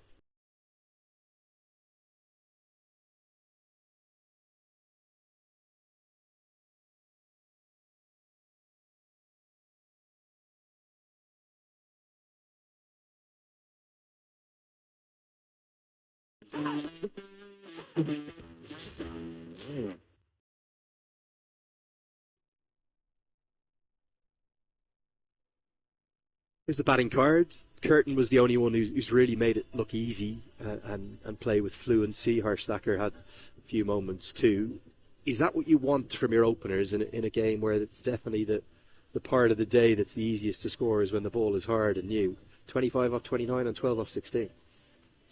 Yeah, you'd look back, especially in comparison to the Nepal innings where they get 56 off their power play.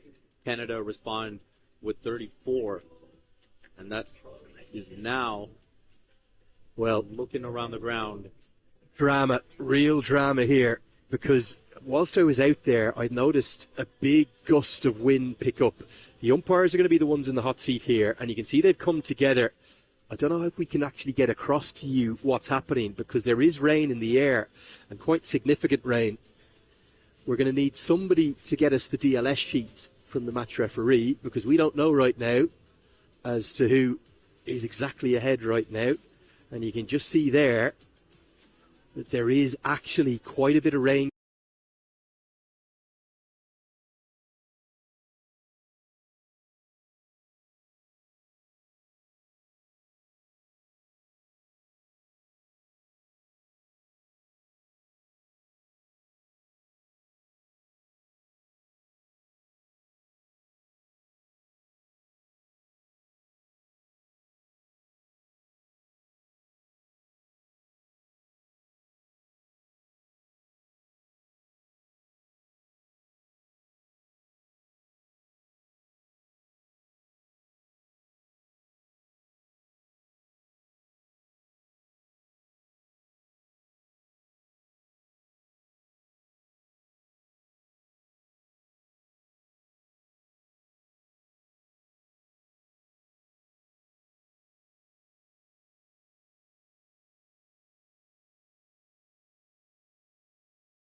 Satisfied with one.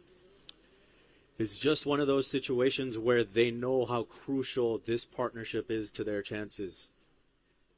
And that type of risk, the way Saad bin Zafar is going, he's looked the best batter since Nick Curtin's stay at the crease. And he holds the key for Canada at this stage of the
He does brilliantly.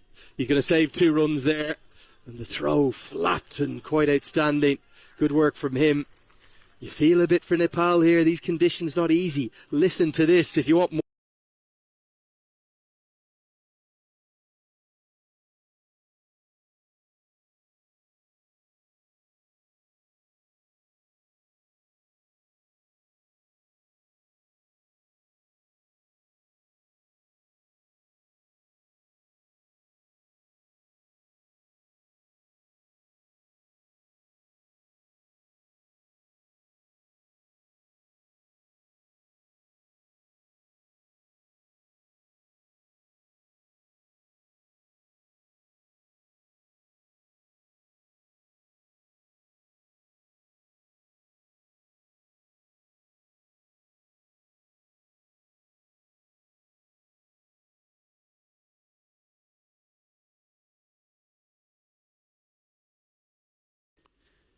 Just going to be a single. I don't think KC will do anything but just block that off. The ground staff are hovering with the covers.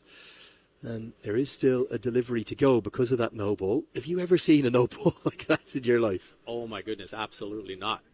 I mean, as you said, that was full straight to the keeper. It was the moon ball. I think it's literally got on the full, isn't it? To Steve Shake. He's a long way back. That was incredible. I mean, it was almost worth 2 no balls. Definitely shows how difficult it is with that wet ball. And let's just hope we can get to a natural conclusion. 13 deliveries left, 24 runs required to win. You sense it's another important ball, this one. They'll only get probably the single. They'll think about the second. They're going to take on the arm. Well, they're not going to need to take on the arm because of the fumble. They'll think of a third run-out chance. But he gets home. Really good work putting pressure.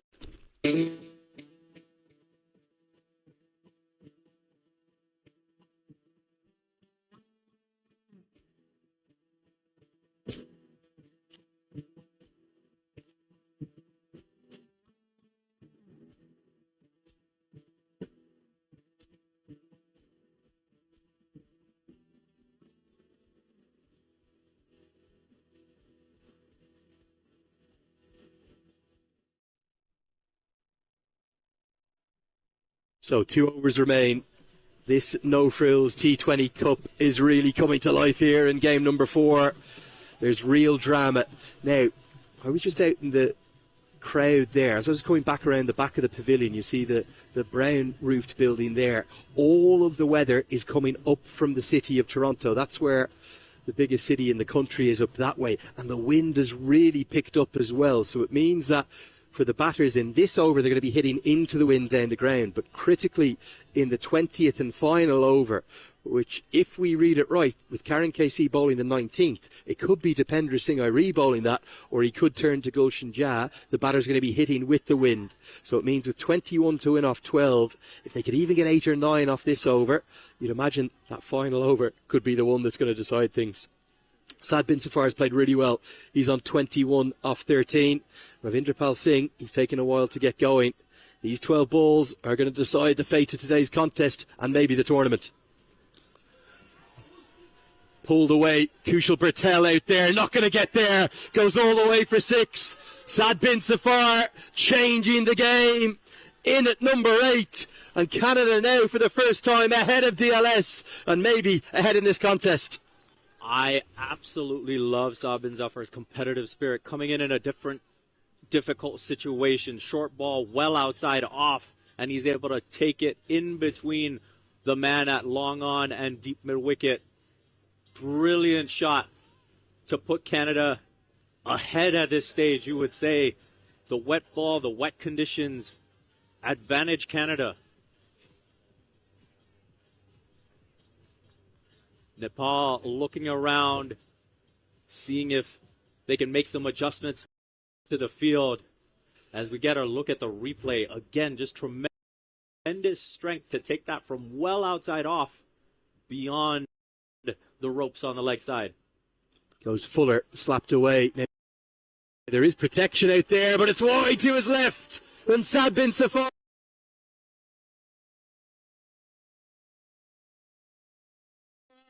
He might just be guiding Canada home here. They need 11. They've got 10 balls to do it. And there's a deathly silence in the bleachers as cheers ring out from the VIP section. This is an absolute gem of an innings from Saad bin Zafar, going to the offside this time. Pitched Fuller by KC, and Saad bin Zafar able to split the fielders, and you can see Rohit Patel trying to dry that ball. The Nepal bowler.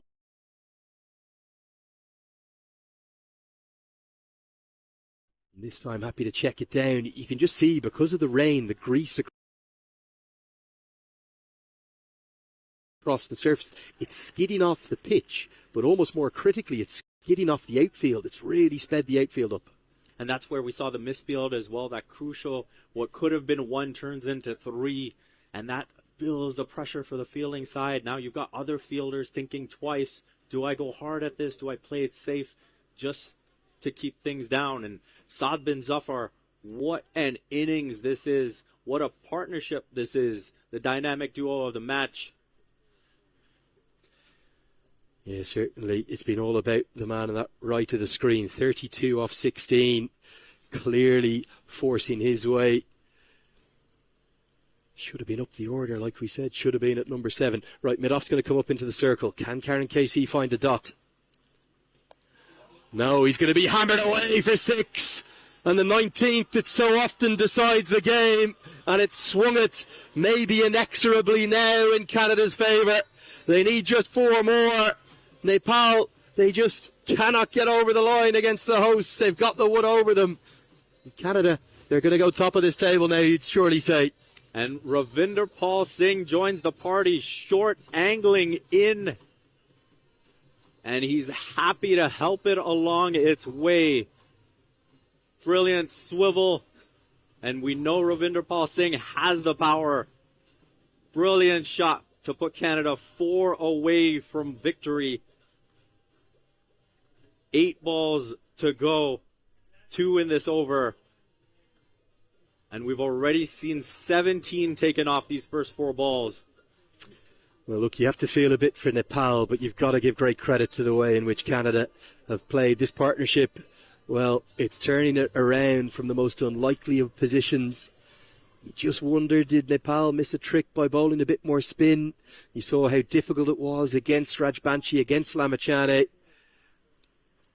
And as the rain has come down, it's just skidded on. It's made it easier for the batters. They've played brilliantly well. And unless Casey can get a dot here, maybe just give Dipendra Singh Airi something to work with. It's just 1 boundary away for Canada right now. And you just feel at this stage it's going to be very difficult. Even if you can get to the final over with Airi gripping that ball for a spinner, it's going to be very, very difficult. And you've got 2 batters at the crease who handle spin quite well. Nepal need a dot. Can they find it? They won't find a dot. Can they prevent the second? They will. So we are going all the way to the 20th and final over. It's going to be just 3 runs required for victory. Don't rule out the super over.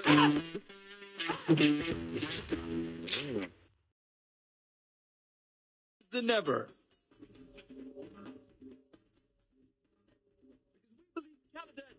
more cricket. Ready for you. 20th and final over of the second innings is all that remains. And for Nepal, well, they're going to need a miracle. And they're going to toss the ball to their tiger. The three-dimensional cricketer that he is, Dipender Singh Airi. There's not many sides in the world that have an off-spinner bowling their death overs, but it's a role that he revels in. Problem is, Nepal are going to have to take some risk here. They're going to have to find a way to get some dots. So as a consequence, the four men in the circle, surely they've all got to be saving that single. No question about it. You know, if Saad bin Zafar gets on strike here, the odds are in his favor. And it's a tricky one now for Airi. Do you try and maybe toss it up a little bit to try and induce that false stroke? They're going to be just speared in, I can promise you. Flat and quick, and this is the problem. It's gone to a fielder in the circle, but they've still got the single. That's a little bit of poor game awareness from Nepal. Those four men in there, they have to save one. It's only 3 required to win, make it now 2. And even at any 2 singles will do it here for Canada. And that's why I feel it's a bit tricky, because if you just dart them in, both Ravinder Pal Singh and Saad bin Zafar will say, okay, we can just use the pace of that to nudge it around and pick these final runs off. In reality, I think Nepal need a wicket from this ball. Get a new man to the crease. That's the only way back in. For Canada, it's 2 to win. Fielders, they do squeeze in a bit in the circle. It's a leg side wide. Oh dear, that's going to be that. The scores are tied. Any run will do now for Canada. They're going top of this table. Big, big performance here down the stretch for Canada to turn this game on its head. The rain is unrelenting now. It's coming heavier than it ever has. Rather surreal circumstances. And now Dipender Singh Airi, rightly, I can't believe he didn't do this the previous ball. He says, hold on, why are we getting men out in the end? It's only 1 to win. The cover fielder comes up into the circle. 4 deliveries remaining, 1 to win. Asif Sheikh is saying, hold on, we've got to get everyone in tighter. Any single will do it for them. So all 5 fielders now in the circle squeeze in. It's 1 to win, 4 balls to do it. And that's going to be that.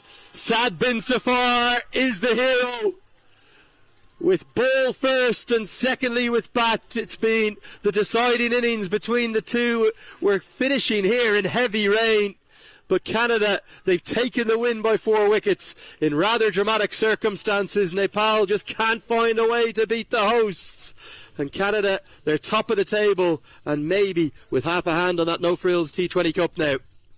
We may have had a bit of a debate as to who should have been the player of the match in Canada's first win of this series. There is no debate today. You look at what Saad bin Zafar did with the ball in the first innings, and then coming in this difficult situation off the back of that double wicket maiden for Sandeep Lamichhane, and then to come through with this incredibly clutch performance and innings.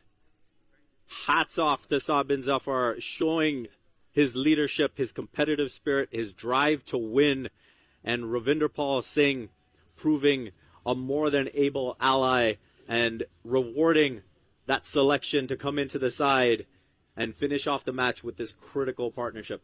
Well, what a fight back from Canada, not just from the position in the first innings where Nepal were 70 for none and cruising, including 56 off the power play, but also think about the fight back at the end with the bat. They were in real trouble, weren't they, after 15 overs at 90 for 6. That meant they needed 50 off the final 5 with only 4 wickets in hand and a new man at the crease in Saad bin Zafar. But what an innings he has played. 33 not out off just 18 deliveries to go alongside his 1 for 13 with the ball. The true all-rounders effort from the former captain. Didn't really think that Canada were in any position to win the game when we came on to air, but haven't they been brilliant? They have just found a way again. They have the wood over Nepal at the moment, don't they? And Nepal couldn't find a way to turn it around. And ultimately Canada, well, they've deserved this victory thanks to Saad bin Zafar. And hey, we talked about the opening power play for Nepal and getting those 56. We came to the final 5 and Canada needing about 50 to get the win with just the 4 wickets in hand.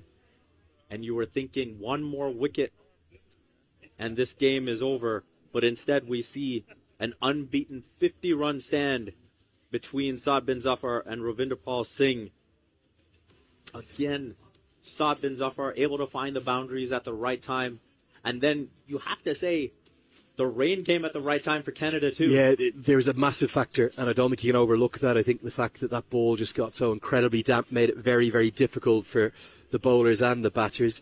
After 15 overs, Nepal were 88 for 4, Canada were 90 for 6. So you might think the deciding factor was those final 5. It really wasn't. The problem for Nepal was after the power play, where they were 56 for none, up until that 15th over, remarkably, they could only find 28 runs in those 9 overs. They lost 4 wickets in that period. They lost all their momentum. They picked it up a little bit towards the end. But in reality, if they got up to 150, that probably would have been enough, as Canada crept over the line right at the death. Good bowling efforts, particularly from the 2 spinners, Lalit Rajbanshi with 2 for 20 and Sandeep Lamachani with 2 for 23. But I do question the lack of additional spin that Nepal didn't bowl. Kushal Patel, who picked up wickets in the last game, wasn't given the ball. Rohit Patel didn't trust himself, or Kushal Malla either. And ultimately, what they've ended up now is a position whereby they had to bowl the 8 overs a seam. And look at how costly they were. The 8 overs combined, they went for 79, and that was probably the difference between the sides. No question about it. I think when you look back at different moments of this game, it was about which spinners would fare better, which pacers would fare better. And now we got to look at this table with Canada picking up that massive win, are able to get that net run rate in a more respectable position. But the biggest thing is that they've got 2 wins, and that raises the stakes for tomorrow and what's to come. Yeah, just one more look at the match summary. I think we're actually very promptly going to be ready for this post-match presentation, which might be a little bit of a wet one. Canada taking the win by 4 wickets, and I think we are all set. We'll get out to Manali Patel, who's braving it in the rain.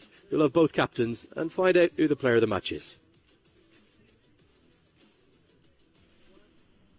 Welcome to the post-match presentation. We've just finished a cracker of a game. Canada have won this game over Nepal by 4 wickets. It was a tight contest, and I'm now going to call upon the General Manager of Cricket Canada, Ingleton Leiber, to give out the Player of the Match award. No surprise here, as it goes to Saad bin Zafar for his 33 off 18 deliveries and 1 for 13 with the ball. 4 fours and 1 6.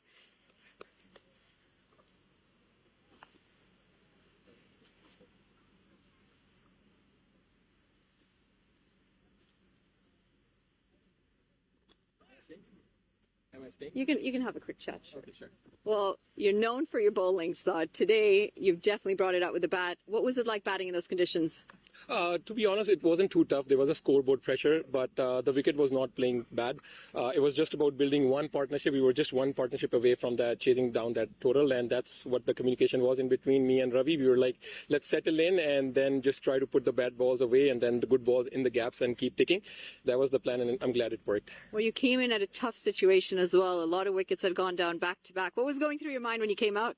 As a player, like we're used to of playing in that tough situations, that's a kind of role that's demanded from me as well.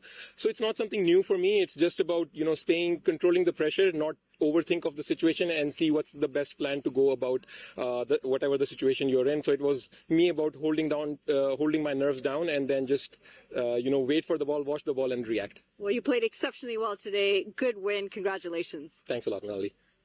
Now time to call upon Nepal's captain, Rohit Patel. Rohit, tough time out in the middle. You had the game in your hands until almost the end. What went wrong today? I think first when we started with the bat, I think we could have done better. I think the way we got the start in power play, 56 runs in 6 overs. So I thought in the middle order we didn't take the responsibility. So I think in that area we need to rotate the strike more rather than the big shots. So I think we missed on that. And then after, I think again we had an opportunity with the ball also to get into the game. I think in the crucial situations like that when the last 3-4 overs of the game, you need to be very sharp. So I think we missed out there. Well, and the bowling, typically in the death overs, you want to try and get your pacers to bowl those wide Yorkers. They went with the short ball, and almost every short ball went to the boundary. A bit of a miss there, you think? Yeah, I think the execution part, I think that was missing today. And at the same time, I think rain was also there. It played a little in bowlers. It was really hard to grip them. But having said that, you're playing professional cricket, you need to adapt those things. But still, I think, yeah, we were missing those execution part. And now, how does this change your game plan coming into a very important game against Oman tomorrow? Yeah, absolutely. The way we have started in the ODI and T20 against Canada, it has not worked for us. And now tomorrow is the last game where we need to step up and do whatever we know in our best capacity. Well, good luck for tomorrow and hard luck today. Thank you. Thank you. Now time for the winning captain in Nicholas Curtin of Canada. Welcome, Nick. A big win here today, and you had everyone sitting at the edge of their seats. How does it feel to come out on top? Yeah, it's good. Obviously, bouncing back from the loss yesterday, so it's good to see the guys come out and get the win today. Well, big win, and it came at the end of this game, and a lot of wickets fell today. Is there something that really needs to clink that's not happening with the batting lineup? No, I think today we did a bit better. Obviously, we didn't get as much runs as we wanted in power play, but something we spoke about is having more wickets in hand coming on to the end. So I think we improved on that today, and it helped us to get the result. The bowlers were in some pressure when you started the first few overs, especially the openers. Spinners bringing you back in the game.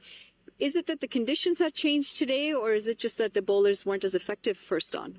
No, I think the bowlers would say themselves that they probably missed their areas in the first couple of overs, but I think after the power play, especially Sadi and Praveen and Harsh as well, the spinners really came in and pulled back the game and then got them to a score which was chaseable.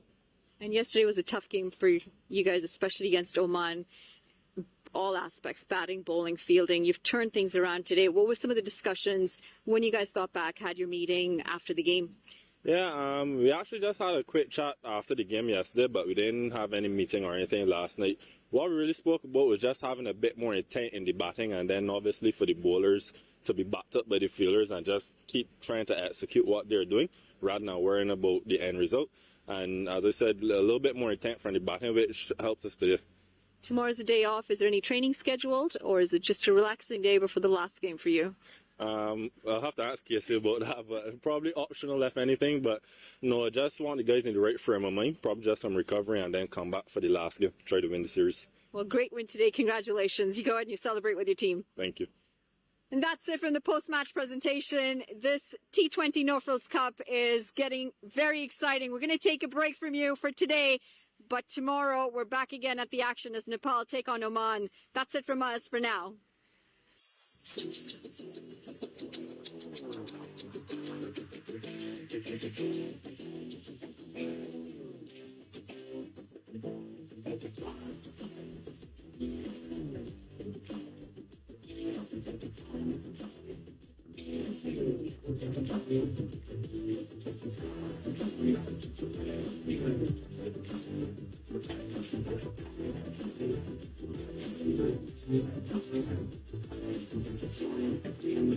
you.